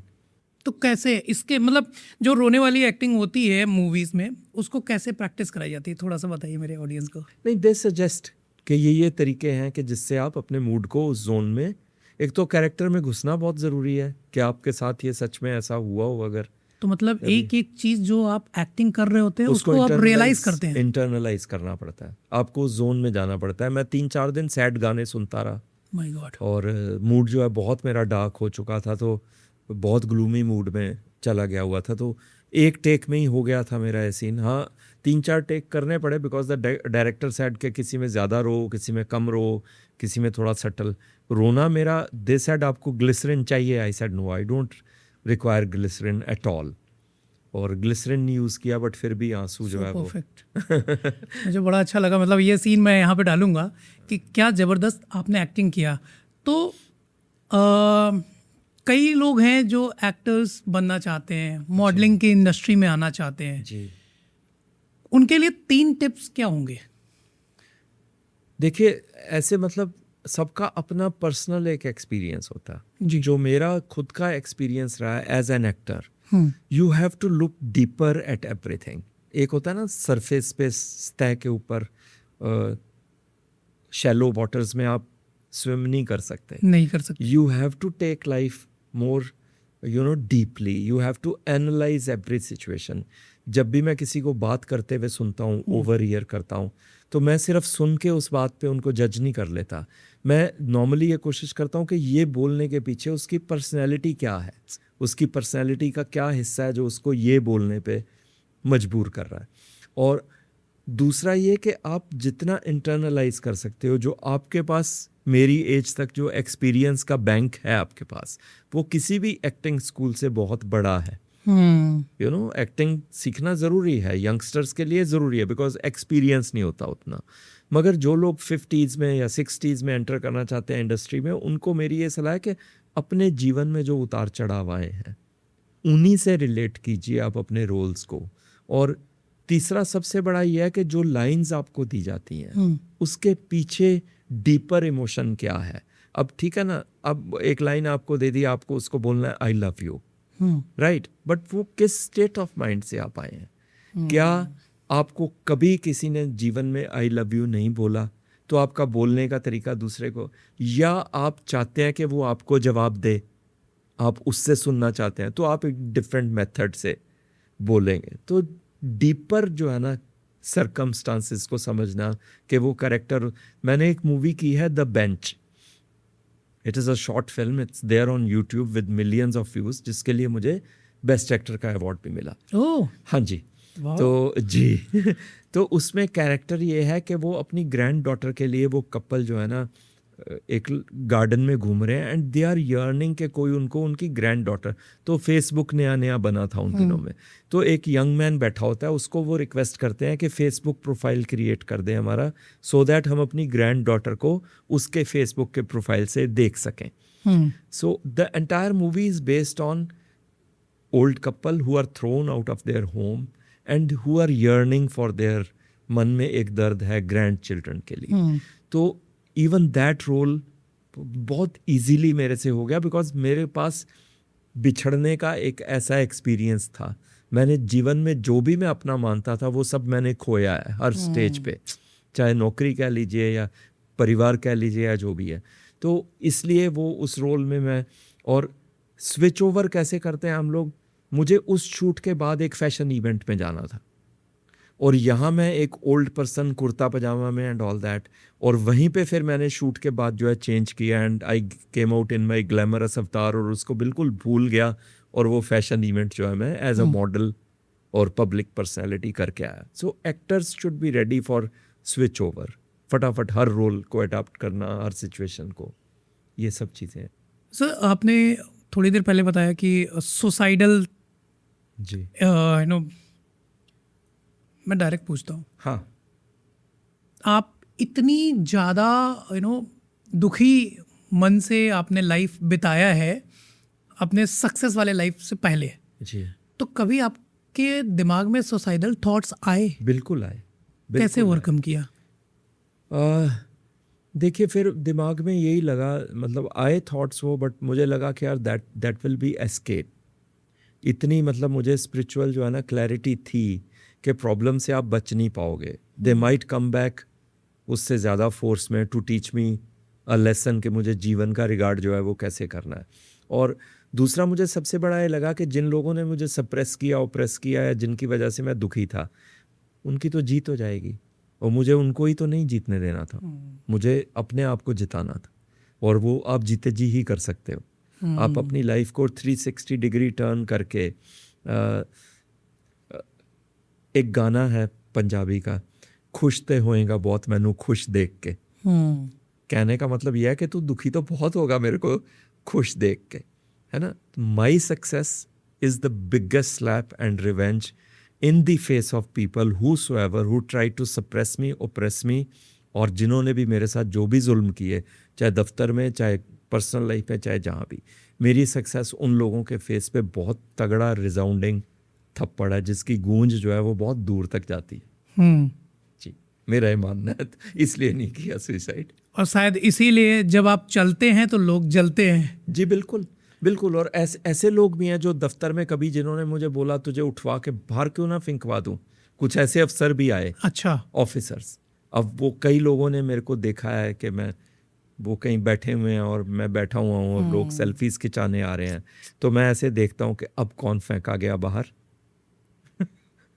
You know, time is a huge powerful factor. You should wait for time, don't kill your own time.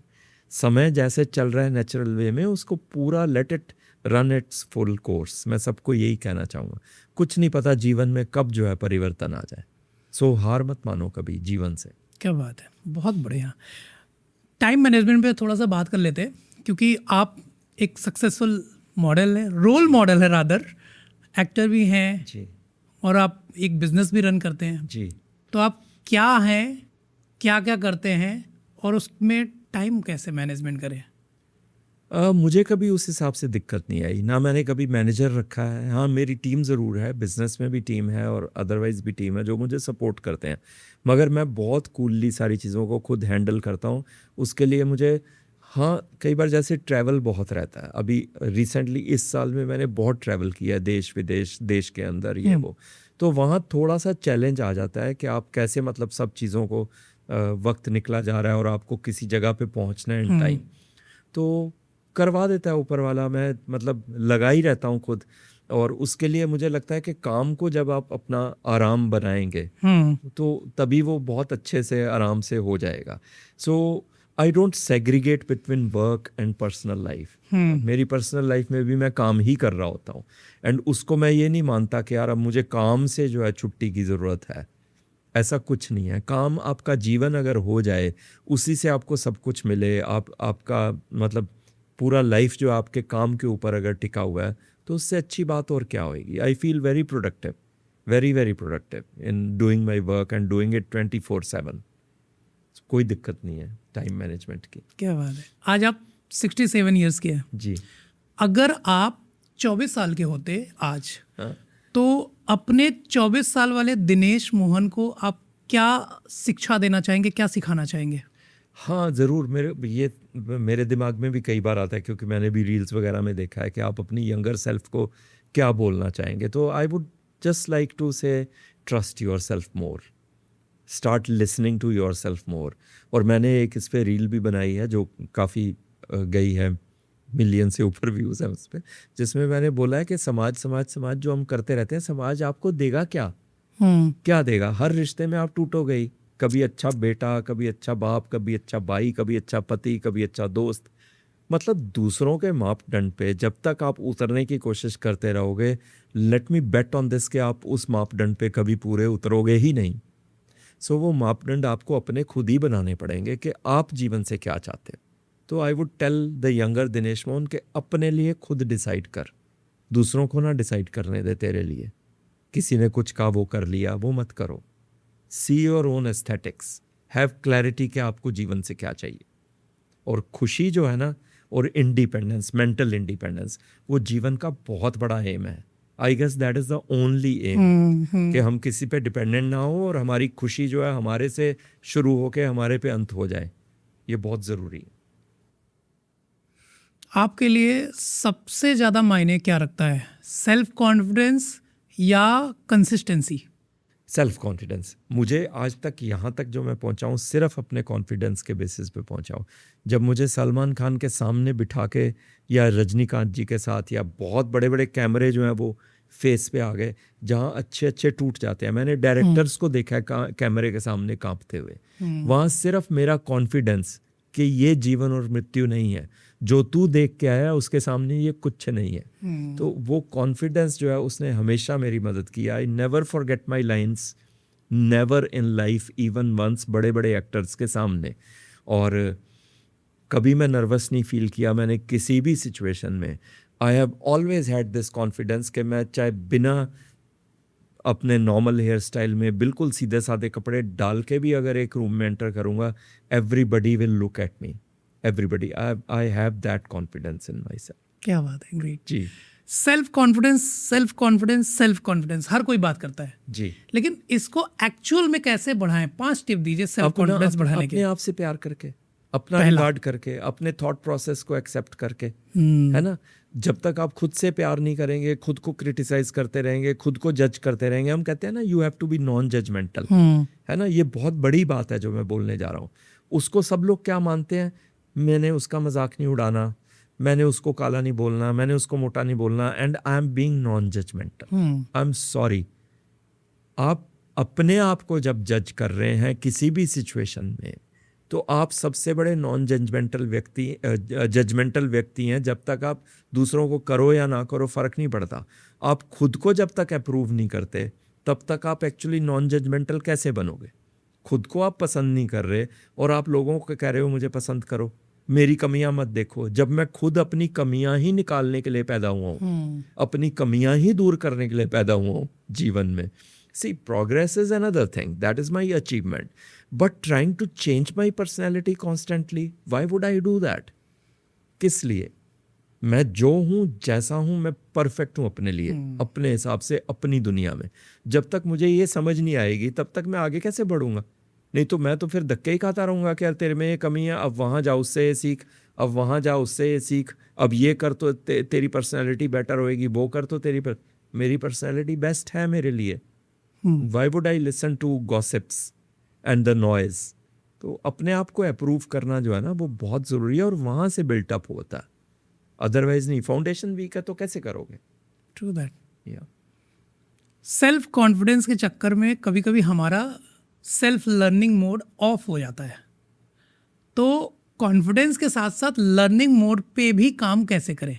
देखिए, आप वही कॉन्फिडेंस की जहाँ तक बात है, आपको इस प्लेटफॉर्म से ही खड़ा होना पड़ेगा कि मैं कॉन्फिडेंट हूँ। मुझे कॉन्फिडेंस लर्न करने की ज़रूरत है ही नहीं।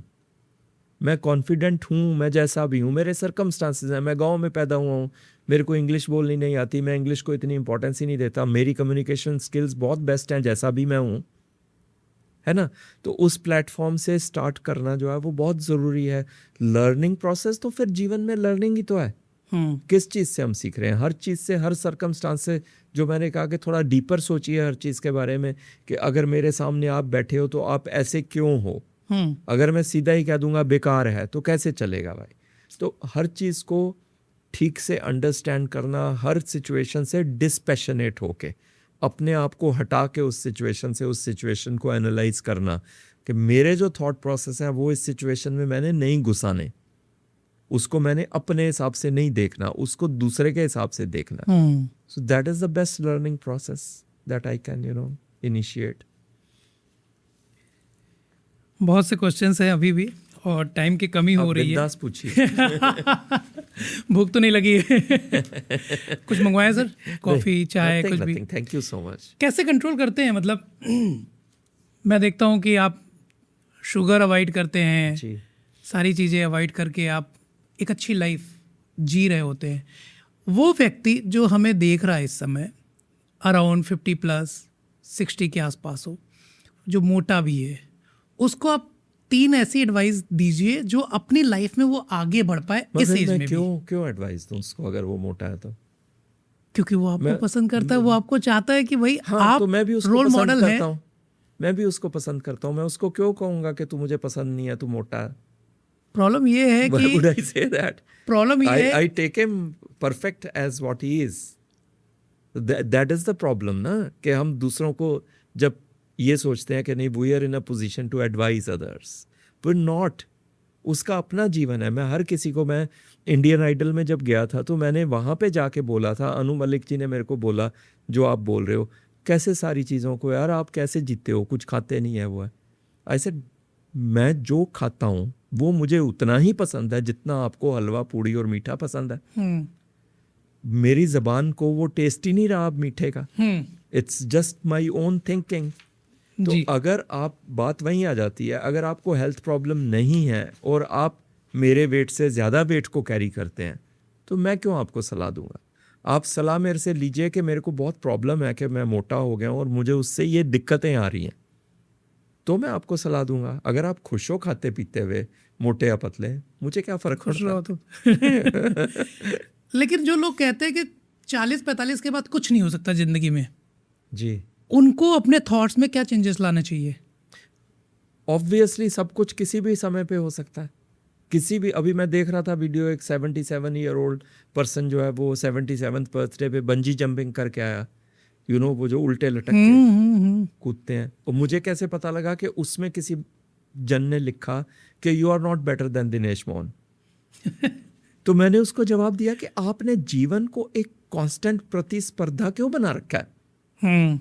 I don't have to be better or worse than anyone. I am me, I am myself. उसका एक्शन जो है in its own, it's a very brave action. तो आप उसकी खुशी को एक रैंडम इंसान जो उसके जीवन में भी नहीं है, जो एक मॉडल एक्टर है जिसको कभी बंजी जंपिंग करने की जिसमें हिम्मत भी नहीं है, आप उसको ये कैसे कह सकते हो कि दिनेश मोहन से आप कम हो? यू नो, सो सारा जीवन में चक्कर तो बेमतलब के कंपटीशन से ही है।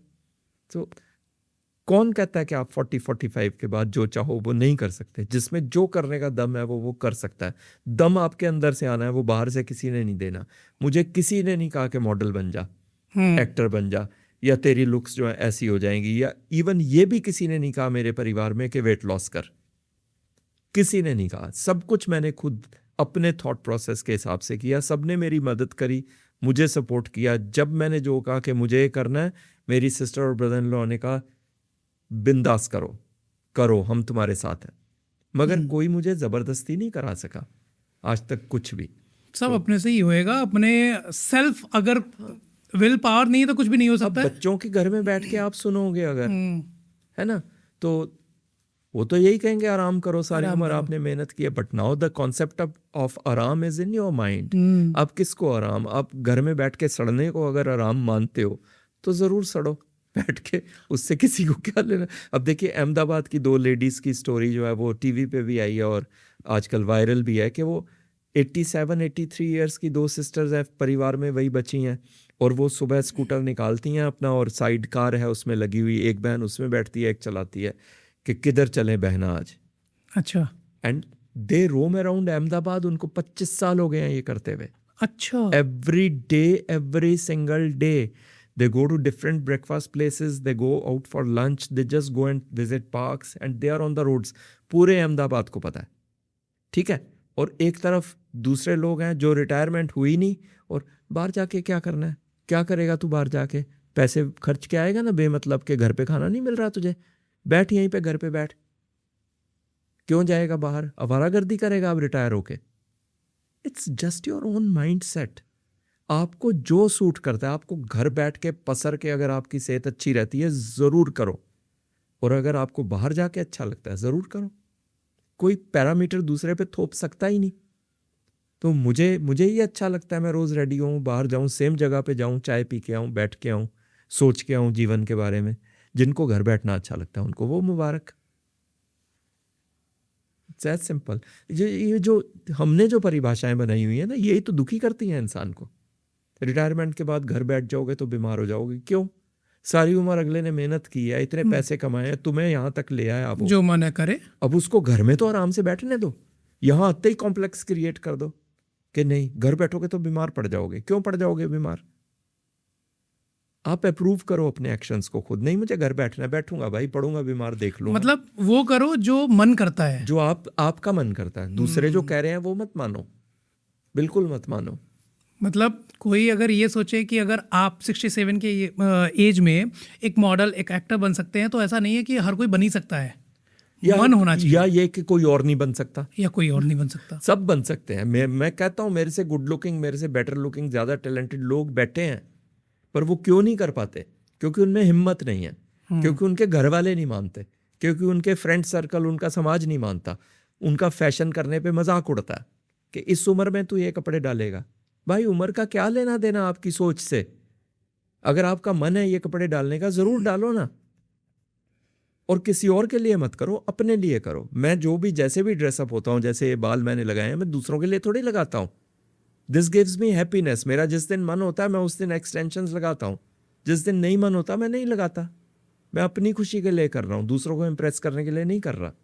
मुझे मेरे घर वाले क्या पता रोज़ कहते हो कि ये क्या लगा के चल पड़ते हो। घर वाले मुझे बड़ा अच्छा लगता है। मैं आपको मैंने आपको बताया कि मेरे पिताजी आपके एज के अराउंड हैं, फिर भी मैं सच बताऊं तो मुझे आपको भाई बोलने का मन करता है। बेटा मत बोल देना। अरे नहीं। सो एक भाइयों वाली क्वेश्चन मैं पूछना चाहूँगा कि आप इतने गुड लुकिंग हो, इतने हैंडसम हो, वैसे हैंडसम मैं भी हूँ। जी बिल्कुल, मेरे से ज़्यादा है। अरे थैंक यू सो मच। अच्छा ठीक ठाक तो लगता हूँ, बट मैं सोचता हूँ कि यार ऐसा मैं क्या करूँ कि बहुत अच्छा लगूँ, हैंडसम लगूँ। मतलब आपने जैसे अपने दाढ़ी जो आप पे कर काम रहे किया हैं ना, है। जो आपने बोला, बस इसी को ज्यादा करो। जो आपने ये कहा ना कि हैंडसम मैं भी हूँ, बस यही करूँ। इसी चीज को बस सोचो, थॉट इसको बढ़ाओ। It's just your thought. बाहर से कुछ नहीं आएगा आपका मेकअप करने के लिए। अंदर से जो मेकअप आप खुद अपना करोगे ना, वो वही बाहर रिफ्लेक्ट करेगा। आप अपनी सोच को, अपनी आत्मा को जितना सुंदर बनाओगे, और अपने घर में जिसमें आप रह रहे हो, जिस शरीर में आप जितना उसके साथ सॉर्टेड रहोगे। इनफैक्ट बीमारियों का मैं तो सबको यही कहता हूँ कि अगर आप उठ के शीशे में देख के कहोगे यार क्या शक्ल लग रही है आज, क्या है तेरे को, क्या है करके, बॉडी जो है ना वो रिएक्ट कर जाती है। बॉडी कहेगी यार सारी उम्र तो तेरे को होगी मेरे में नुक्स निकालते हुए, तो मैं तुझे खुश क्यों रहने दूं? अब तो मैं भी तुझे लात मारूंगी। और इतना ही तेरे को शौक चढ़ा है बॉडी के अगेंस्ट, तो बदल इसको, मर और दूसरी बॉडी ले। हाँ, तो मेरे क्यों पीछे पड़ा हुआ है? In rough language that is what actually happens. जो टॉक्सिन्स, देखो अगर मैं आपको बुरा कहूंगा तो पहले तो वो बुरा शब्द मेरे अपने दिमाग में वो केमिकल्स रिलीज करेगा ना, एंड आई डोंट रियलाइज कि वो केमिकल्स मेरे पे क्या असर कर रहे हैं। भड़ास निकाल ली, तू बड़ा गंदा है, बट वो नेगेटिव वर्ड आया कहाँ से? वो गंदा शब्द, जो गंदा नेगेटिव है, वो मेरे दिमाग ने वो किया ना, तो वो रेस्टलेसनेस उस वर्ड को बोलने की जो है, उसको मैं कैसे, अगर मैं किसी को भी इंसान को जाके जो डिजर्व नहीं भी करता उसको कहूँ यार तू तो बड़ा प्यारा इंसान है, एक शांति मेरे अपनी पर्सनैलिटी के अंदर आती है। Therefore what I noticed in foreign countries which is not there here in India, लोग वहाँ कॉम्प्लीमेंट करते हैं एक दूसरे को। अच्छा, लिफ्ट में भी आपको मिलेगा जो आपको जानते भी नहीं, वो भी कहेंगे wow what a good looking man, you got a sense of style. और यहाँ इंडिया में आप कुछ बन के भी जा रहे हो, लोग आपको पहचानेंगे भी कि कौन है, अच्छा भी लग रहा है, फिर भी कहेंगे इसको देखियो। नहीं भी कहेंगे तो आंखों से तो दिखा देंगे। हाँ, तो वो ऊपर से लेके एटीट्यूड नीचे तक। आपको ज्यादा हिट कर रहा है। पहले सपोर्ट से दुनिया चलती है, वैलिडेशन से दुनिया चलती है, एक दूसरे की तारीफ पे दुनिया को टिकाओ, एक दूसरे की बुराइयां निकाल के दुनिया को मत आगे बढ़ाओ, वो बढ़ेगी नहीं कभी भी। आपने अभी कुछ देर पहले मेरे लिए एक टिप दी थी जी, शर्ट पहनने से रिलेटेड, तभी मैंने शर्ट बदल ली। सो मेन को ग्रूमिंग से रिलेटेड 5 कौन से टिप्स देना चाहेंगे आप? देखिए एक तो मेरा इसके ऊपर पूरा बिजनेस भी है मेरा। अच्छा। हाँ, जो मेरा एक तो किस मेरा, नाम से? एक तो मेरा डीमास्क जो है that is a modelling platform. अच्छा, उस पे लोग जो मॉडलिंग में एंटर करना चाहते हैं तो उनके लिए हम गारमेंट्स भी बनाते हैं जहां मुझे लगता है कि इनको डिफरेंट गारमेंट्स की ज़रूरत अच्छा, है ना। तो एक तो वो है the house of D mask, और एक मेरा इससे भी पहले चल रहा था DMS के मॉडल्स। DMS के मॉडल्स। हाँ, तो उसके अंदर हम grooming, how to enter the modelling industry, and grooming जो है वो सिर्फ मॉडलिंग से रिलेटेड नहीं है। उसमें हम आपको ये भी बताएंगे कि अगर आप अपने एनवायरनमेंट को चेंज करना चाहते हो, कि जैसे if I come to your room and मैं जो आपको टिप्स दूंगा कि इससे बेटर एनर्जी आपकी लाइफ में और आपके रूम में और आपके लाइफस्टाइल में आ सकती है, तो वहाँ तक हम इसको लेके गए हैं। तो ग्रूमिंग टिप जो है ना, सबसे बड़ा तो वही है self confidence, self love. That is the best grooming tip I give to everyone. आप डिसअप्रूवल के प्लेटफॉर्म से स्टार्ट मत करो कि मुझे ग्रूमिंग की जरूरत है। आपको ग्रूमिंग की जरूरत नहीं है, आपको अपनी ग्रूमिंग के अंदर कॉन्फिडेंस लाने की जरूरत है। मेरी पर्सनैलिटी के हिसाब से जो मैं चुन रहा हूँ आज के दिन पहनना करना मेरे लिए बेस्ट है। So how can I go and tell you तुम्हारे कपड़े ठीक नहीं है, इनको चेंज करो ग्रूमिंग के हिसाब से। फिर तो मैं आपको एक पैरामीटर के ऊपर डाल रहा हूँ। So celebration of life in your own personality is the first grooming tip we give to everyone. Then to convince them कि हर इंडस्ट्री की अपनी ज़रूरत होती है ग्रूमिंग की। I can not ask a doctor के तुम फटी हुई जीन्स डाल के जो है हॉस्पिटल में चले जाओ। इसी तरह से कॉर्पोरेट वाले को तो प्रोफेशनल ग्रूमिंग जो है that is a different subject all together. अच्छा, आपके प्रोफेशन के लिए क्या ज़रूरी है वो टिप्स भी हम देते हैं कि कोई कॉर्पोरेट से अगर हमारे पास आया है तो वो कैन नॉट ऐसा टिप नहीं दे सकते कि पूरे दफ्तर में तहलका मच जाए। यू नो HR वाले ही उसके खिलाफ आके खड़े हो जाए। तो उस हिसाब से फिर हमारी ग्रूमिंग टिप्स जो है वो चलती हैं। तो that is what we do normally in that. आपके पेज पे कमेंट्स बहुत आते हैं जी, और एक कमेंट मैं उठाना चाहूँगा। मतलब वो जैसे कपिल शर्मा के प्रोग्राम में दिखाते हैं। हाँ, नहीं, अच्छा कमेंट है, नेगेटिव वाला नहीं है। वैसे ट्रोलर्स को आप मुंह तोड़ जवाब देते हैं, जी बिल्कुल। आप छोड़ते नहीं हैं। मेरा घर है, मेरा पेज है, मेरी मर्जी, मेरा सोशल मीडिया। लोग कहते हैं ऐसे मत किया करो, आप सेलिब्रिटी हो। I am not a celebrity, I am a very common person जिसको आप गाली देंगे तो बदले में 4 सुनेंगे। Be prepared for that. मेरे मूड पे डिपेंड करता है। तो मुंह तोड़ जवाब देने के पीछे ट्रोलर्स को आप अपने गुस्से पे कंट्रोल नहीं कर सकते, या आपको पता है कि मैंने कभी गुस्से देना वाला जरूरी जवाब है? दिया ही नहीं। अच्छा, कभी गुस्से आप दिखा दो कोई भी, they are all funny and humorous replies. अभी कुछ दिन पहले मैंने एक मैं रिप्लाई देखा जवाब था। उसी ट्रॉलर को देता हूँ जिसका मुझे लगता है इसको बहुत ह्यूमरस सिचुएशन में कन्वर्ट किया जा सकता है। नहीं, मैंने एक देखा था, आपने रिप्लाई किया था, लेकिन वो बहुत ही गंदे तरीके से आपको शायद रिप्रेजेंट कर रहा था, कुछ कहा था, और आपने 1-2 बार इग्नोर किया पहले, हाँ जी, नॉर्मल लोगों की तरह, लेकिन फिर बाद में आपने उसको प्रॉपर वीडियो के थ्रू अपने ट्रोलर को जवाब अभी दिया। रिसेंटली 1-2 बनाए हैं जिसमें एक ने तो बोला कि तेरे दोनों पैर जो है, एक पैर कब्र में या दूसरा अस्पताल में, तो क्या समझता है अपने आप को। तो मैंने उसको ये जवाब दिया था कि भाई जिन पैरों की तू बात कर रहा है ना, वो एक एक कदम रखने के मैं पैसे लेता हूँ, राइट। और अभी तक तो वो रैंप पे ही पढ़ रहे हैं, या सेट पे पढ़ रहे हैं, या एरोप्लेन्स में पढ़ रहे हैं, या एंड उससे मैं पैसे ही कमा रहा और तभी लोग कहते हैं कि जब आप चलते हैं तो लोग जलते हैं। हूँ। जी। और एक लेडी ने कमेंट किया जो कि मुझे लगा कि नहीं, मुझे इसका जवाब देना चाहिए। ये एक्सटेंशंस देख के उसने बोला तू आदमी है औरत है। Now you see when a lady is disrespecting another lady, मेरे हिसाब say that is hugely objectionable. मैं बहुत रेडिकल पर्सनैलिटी है मेरी। मुझे मेरी नज़र में ये सेग्रीगेशन, ये कपड़े औरतों जैसे हैं, ये रंग औरतों जैसे हैं, ये बाल औरतों जैसे हैं, ये स्टाइल औरतों जैसा है, ये मेरी पर्सनैलिटी का हिस्सा नहीं है। अगर एक आदमी ने कुछ फेमिनिन कपड़े, जैसे सो कॉल, वैसे मैं इन चीज़ों को नहीं मानता, तो वो आदमी औरत थोड़ी बन जाएगा। फिर तो सेक्सुअल रीअसाइनमेंट सर्जरी होंगी ही नहीं। जो लोग आएंगे कि यार मैं तो अंदर से औरत हूँ, मुझे औरत बनना है, मैं उनको कहूँगा साड़ी डाल, हो गया तेरा सेक्स चेंज, भाग जाए यहाँ से। You understand, it's not that simple.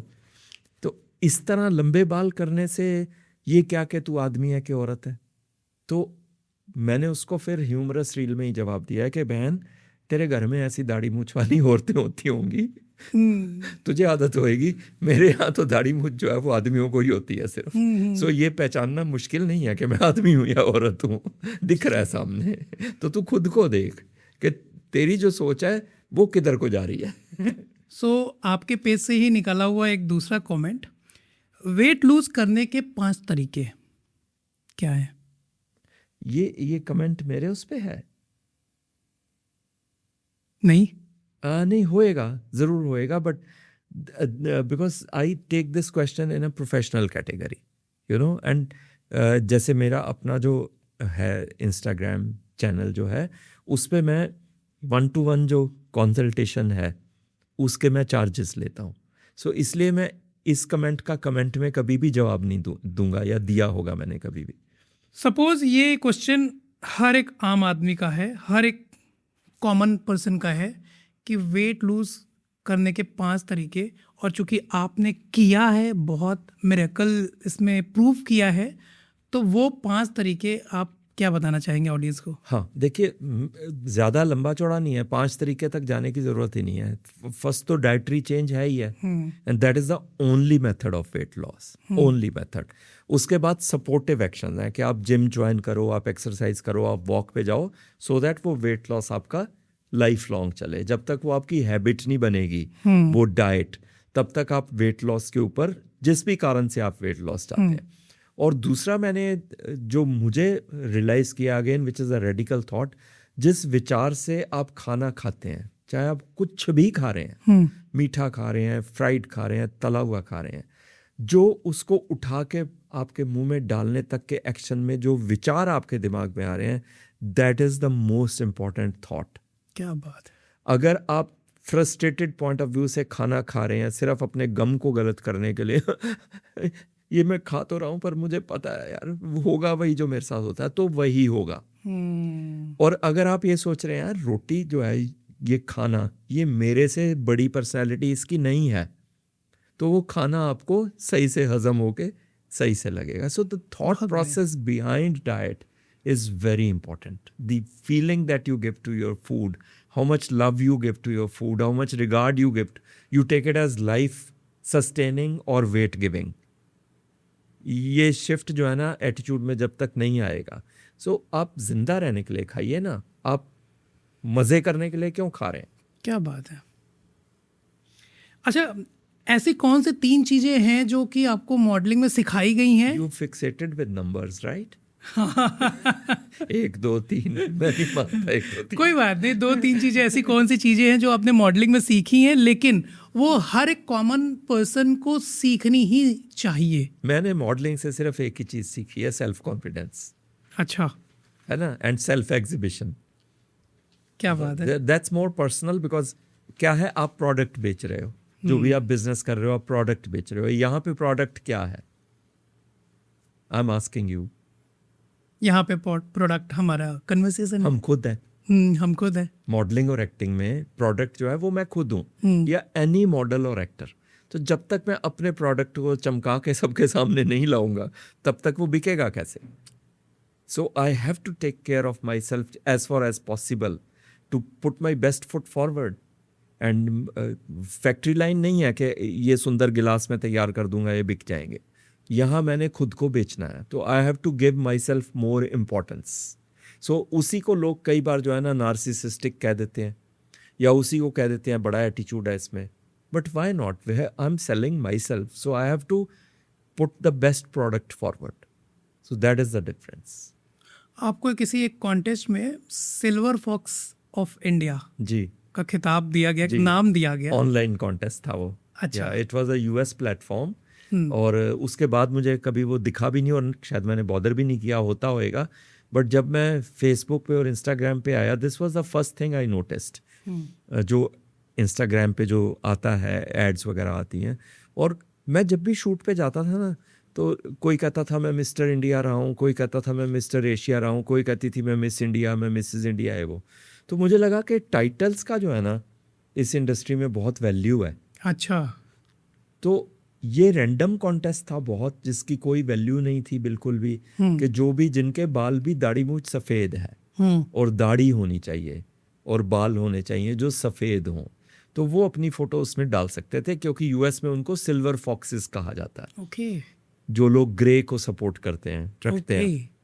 बहुत रैंडमली अपनी फ़ोटो भेजी। बाद में पता लगा कि 500-600 एंट्रीज थी इंडिया से भी, और आई वन दैट बिकॉज एक तो होता है कि आप, मतलब आपके बाल सफ़ेद है दाढ़ी से, I celebrate my grace, I love my grace. अभी कल परसों एक आया हुआ था कि ऐसे है कि आपको बाल काले करने पड़ेंगे। ऐसे टेम्परेरीली होएंगे तो कर लूँगा, कि नहीं, वो प्रोडक्ट जो भी मुझे वो एंडोर्स करने के लिए कह रहे थे, it was a big product of a big company, कि नहीं 3 महीने में निकलेगा वो आपके बालों से, और आपको इंस्टाग्राम पे वो लगाते हुए। I said no, I can't do it, this is what is my personality, this is a sign of my success. इसको मैं कैसे 3 महीने के लिए वो कर दूँ?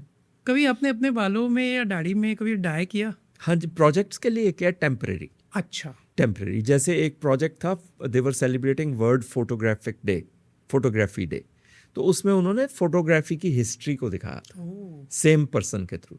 तो उसमें जो बिगिनिंग वाले शॉट्स थे उसमें उन्होंने डार्क किया था मेरे, एंड फिर धीरे धीरे ट्रांजिशन दिखाई थी, and later on my true self. तो फोटोग्राफी में क्या चेंज आया? As a person 67 years old, but बहुत ग्राउंड टू अर्थ होते हुए भी आपने इतने बड़े बड़े मूवीज़ में काम किया, उसके बावजूद भी ग्राउंड टू अर्थ हैं। और आई पर्सनली बिलीव कि आप अंदर से बहुत ही खूबसूरत सोल है, जी। बट बॉडी को जिस तरीके से आप रिप्रेजेंट करते हो वो 30 साल 30s वाली बॉडी लगती है। सो ऐसे बॉडी के लिए ऐसा कुछ नहीं है। I am so sorry to disappoint you. ऐसे बॉडी के लिए एज और बायोलॉजी के ऊपर कोई विजय नहीं पा सकता कभी भी। ऐसा may be the kind of clothes that I wear या जो मेरा आउटलुक है वो ऐसा हो, but my body is of the body of a 67-year-old man. Now the difference is के वो बॉडी जो है ना वो ऐसी हो सकती है, जिससे आप 30 साल की बॉडी कह रहे हो, नहीं 67 ईयर की बॉडी ऐसी हो सकती है। That is the difference mind में जो हमें लाना है। We need to stop comparing our self to younger people.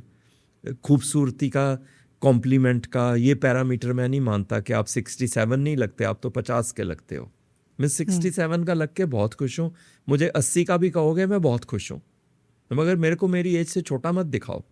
वो मेरी ज़िंदगी का मकसद नहीं है। मेरा मकसद है आपको आपकी एज पे सबसे अच्छा दिखाना।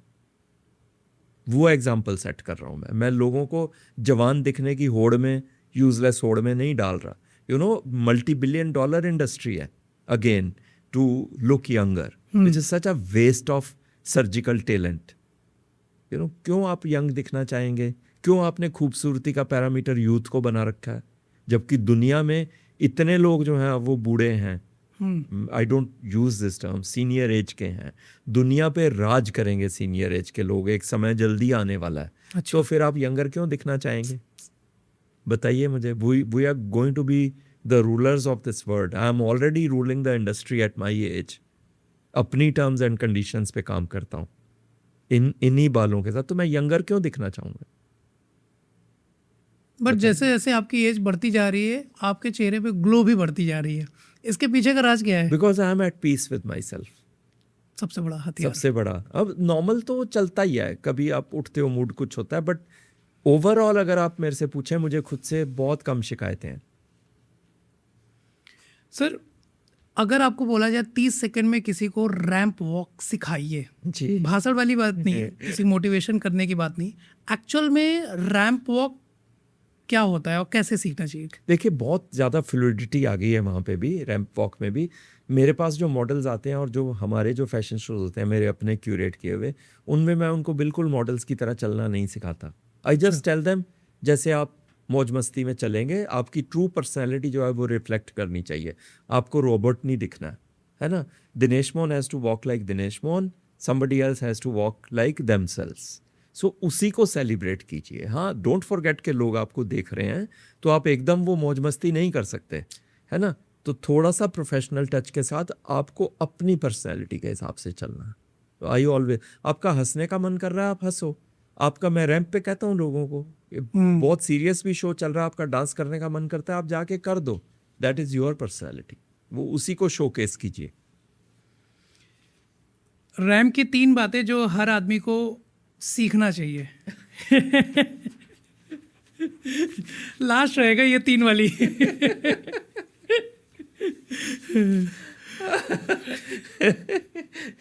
कोई 3 बातें नहीं है, एक ही बात है, सेलिब्रेट योरसेल्फ। अच्छा, कोई ऐसा कमेंट जो आप कभी नहीं भूलते? कभी नहीं भूलते मतलब पॉजिटिव और नेगेटिव? कोई भी ऐसा कमेंट, चाहे पॉजिटिव हो चाहे नेगेटिव हो, हाँ, जो याद है आपको?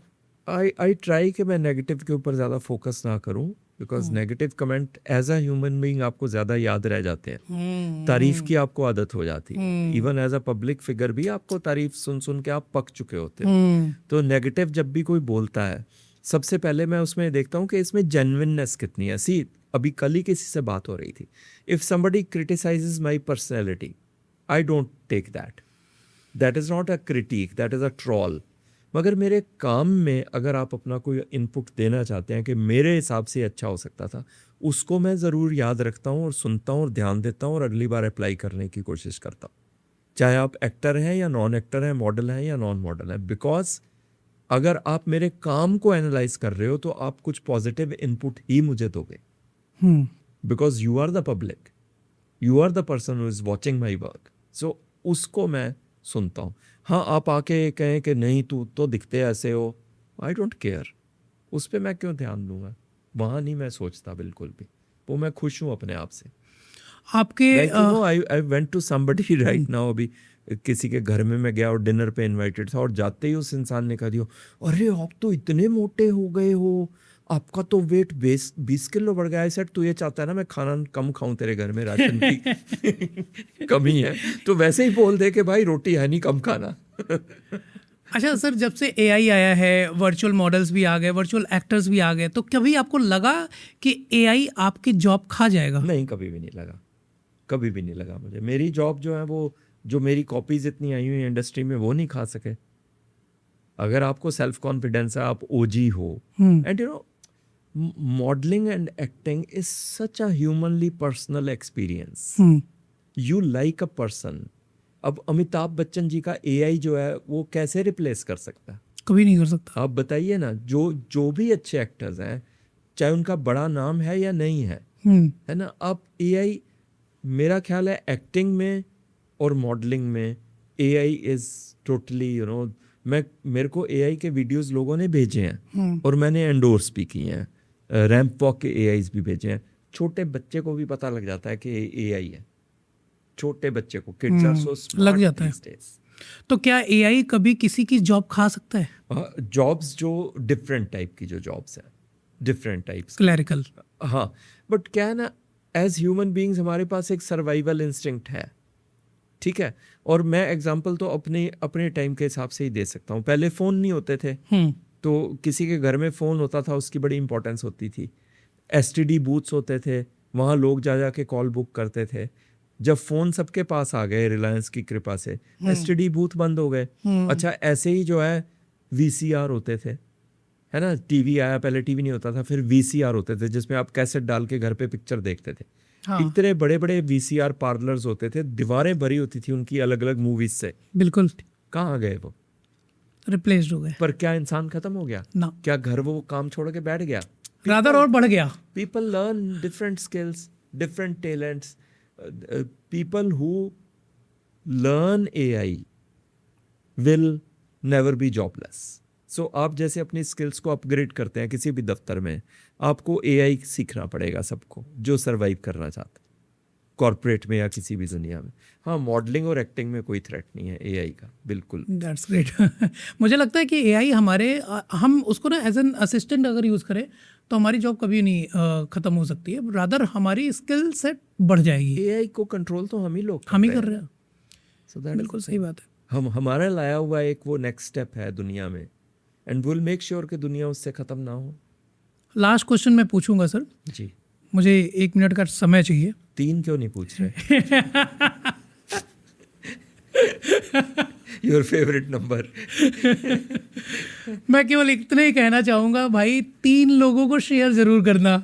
नेटवर्क मार्केटिंग नहीं है ये, लेकिन शेयर ज़रूर करना। अगर आपको लगता है कि वैल्यू एडिशन हुआ है, इस पॉडकास्ट से कुछ भी आपको सीखने को मिला है, चाहे वो मोटापे से भागने को मौका मिला, या अच्छी लाइफ जीने का मौका मिला, फिटनेस का, मॉडलिंग का, करियर का, बहुत कुछ सीखने को मिला है सर इस पॉडकास्ट में। एक्चुअल में मैं सच में बता रहा हूँ, मैं आज चलो मैं इन्फ्लुएंसर हूँ, बट अगर आज मैं 20 साल का बच्चा होता तो आपके साथ बैठने मात्र से मैं बहुत कुछ सीख जाता। सबसे बड़ी बात है कि जो मुझे सेल्फ लर्निंग मिल रही है वो है सेल्फ कॉन्फिडेंस जी, वो बहुत कुछ ले जाएगा, बहुत कुछ सिखा जाएगा। बिल्कुल बिल्कुल। अगर मैंने अपना सेल्फ कॉन्फिडेंस लूज किया तो वो सब कुछ ले जाएगा मेरे मतलब से। ही नहीं फिर जीवन का। और अगर मैंने सेल्फ कॉन्फिडेंस गेन कर लिया तो मैं सब कुछ पा सकता हूँ। बिल्कुल 100%। सो एक 45 साल का आदमी, घर बस चल रहे हैं, सपने दफन हैं, सोच रहा है कि मेरी उम्र निकल गई, उससे दिल से कहिए, और please age is just a number मत कहिएगा। मतलब लोग आज के टाइम पे लोग कहते हैं age is just a number. It is not just a number. It is a biological fact which you should not try to run away from. सारा चक्कर उससे भागने का है, हाँ, उससे भागिए नहीं, उसको एक्सेप्ट कीजिए. So age is just not a number. It is a fact of your life. Accept it, love it and grow on it. मतलब एज का कोई मैटर नहीं है। बहुत मैटर करता है यार, हर चीज में मैटर करता है. जो Matter काम करता आप है। कर सकते हैं वो मैं नहीं कर सकता, और जिस दिन मैं इस चीज को रिकग्नाइज कर जाऊंगा, हाँ, वहीं से तो मैं ग्रो करूंगा, है ना. मेरी अपनी एज पे मैं बहुत से ऐसे काम हैं जो आप नहीं कर सकते, और आपकी एज पे बहुत से ऐसे काम हैं जो मैं नहीं कर सकता. इस चीज़ को एक्सेप्ट करके आगे बढ़ना, वो काम मैं आपसे करवाऊं जो मैं नहीं कर सकता, आप मुझसे करवाओ जो आप नहीं कर सकते, तभी तो दुनिया आगे बढ़ेगी. बट सर आप तो सारे अब मैं काम कहूं कर रहे मैं हो। 20 साल के लोगों को जो है रिप्लेस कर दूंगा, हाँ, which is not a fact. इस इंडस्ट्री में, किसी भी इंडस्ट्री में सिर्फ बड़ी एज के लोग सर्वाइव कैसे करेंगे?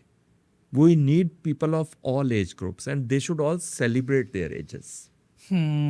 That is the thing. Age is just a number. तो मैं जो आपने सवाल कहा था, मैं सबको ये कहना चाहूंगा, जो यहाँ पे टैटू भी है मेरे, जो अभी मैं दिखा नहीं हाँ, मैं पाऊंगा. देख रहा हूँ। Live कर्म, life- कर्म मुझे दिख रहा है, लिखा हुआ है कर्म। यहाँ पे है live life to its fullest. Live life to its fullest. Fullest, और यहाँ पे लिखा है कर्म। कर्म. तो आप अपने जीवन को, हर पल को सेलिब्रेट कीजिए. अगर मूड दुखी है उसको भी सेलिब्रेट करो. रोने का मन कर रहा है, जम के रो. हंसने का मन कर रहा है, जम के हंसो. किसी चीज को जज मत करो कि नहीं मैं रो क्यों रहा हूँ, मुझे ब्रेव रहना है. रो ले भाई.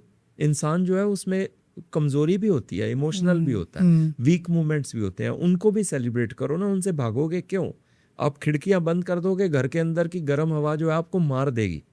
खिड़कियां खुली रखो. इधर से हवा आ रही है, उधर से निकल रही है. बंद रखोगे तभी तो मुसीबत है. तो express every emotion. I am a very in your face person. मुझे आपकी जो बात पसंद नहीं आएगी ना, उसको मैं सालों तक दबा के नहीं रखूंगा. मैं पतलाखोर इंसान नहीं हूं. मैं उसी टाइम कह दूंगा क्या बकवास है ये.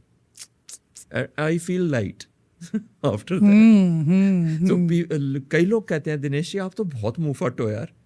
मैं कहता हूँ यार आप मुझे जब ट्वीक करोगे ना तो फिर मैं मुंह फटी हूँ. जो टर्म्स एंड कंडीशंस पे बात हुई है आपकी और मेरी, अबव एवरीथिंग इज, मैं हर प्रोजेक्ट में कहता हूँ, सब चीज़ों से ऊपर है जो ट्रीटमेंट आप मुझे दे रहे हो. I am a very sharp person. When I come to know you are not treating me with respect, जो मुझे समझ आ जाती है, then you have had it. I am not here only for money. I want to be respected as an actor, as a model. आप मुझे कहेंगे, आपको सोफे पे बिठाएंगे और आप मुझे टूटी हुई कुर्सी पे बिठा दें, लग गई बात आपकी. आप या तो कहते ही ना मुझे. So I am like that. I express myself quickly. मन में क्या रखना. So that is the thing. एक लास्ट क्वेश्चन सर जाते जाते, हार्ड वर्क और luck, which is most important thing in everyone's life? Of course hard work and your trust in God. जिसको आप लक कह रहे हो, that is trusting the God. So never curse your luck, because you can not curse God, है ना. वक्त के ऊपर छोड़नी पड़ती हैं बहुत सी बातें. आप सिर्फ मेहनत कर सकते हो. अगर वो लिखा होगा ना आपके यहाँ माथे पे, वो होके रहेगा. नहीं लिखा तो इट्स ओके, एक्सेप्ट दैट. बहुत ही अच्छा बात बताया. अदरवाइज लोग यही कहते हैं भाई बहुत लकी था, वो ऐसा हो गया. नहीं है, ऐसा कुछ नहीं था. He respected the doings of God.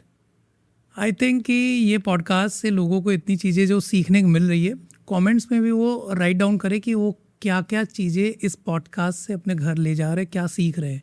और चूँकि आप यहाँ पे अक्सर विजिट करते रहते हैं चंडीगढ़ में, सो आई वुड से विजिट, क्या आपका घर भी है यहाँ पे, गुड़गांव में कभी होते हैं, कभी इसके पहले मैंने फॉरेन में देखा कि आप फॉरेन में कई दिन तक जा रहे हैं, घूम रहे हैं. जी नहीं, काम से जाता अच्छा, हूँ. काम से. मेरी रीलों से लगता है कि घूम ही रहा है सिर्फ. हाँ, लोग तो ये भी कहते हैं कि सर मजे हैं आपके लाइफ के, तो आप तो घूम रहे हो. या नो डाउट, मजे तो हैं भाई. मजे. और जब आप दुनिया दूसरों के खर्चों पे देखोगे तो मजे ही है. नहीं. सो आई विश कि सर कभी फिर दोबारा अगर पॉडकास्ट करें तो कुछ क्वेश्चंस यहाँ पे ऐसे आने चाहिए जिन क्वेश्चंस को हम अगली बार पॉडकास्ट में कभी अगर दोबारा मौका मिला जरूर तो हम शामिल करेंगे. क्वेश्चन आंसर ना जो Yes. लोग कमेंट्स करेंगे, वो address those. So thank you so much for you coming. Most welcome. And बहुत बहुत बहुत ही मज़ा आया, बहुत ही अच्छा लगा, मुझे खुद सीखने को बहुत कुछ मिला। जी, मुझे भी आपसे बहुत कुछ सीखने को मिला। So nice of you sir, thank मज़ा यू आ सो गया। Much dear, God bless you, God bless everyone. Thank you so much.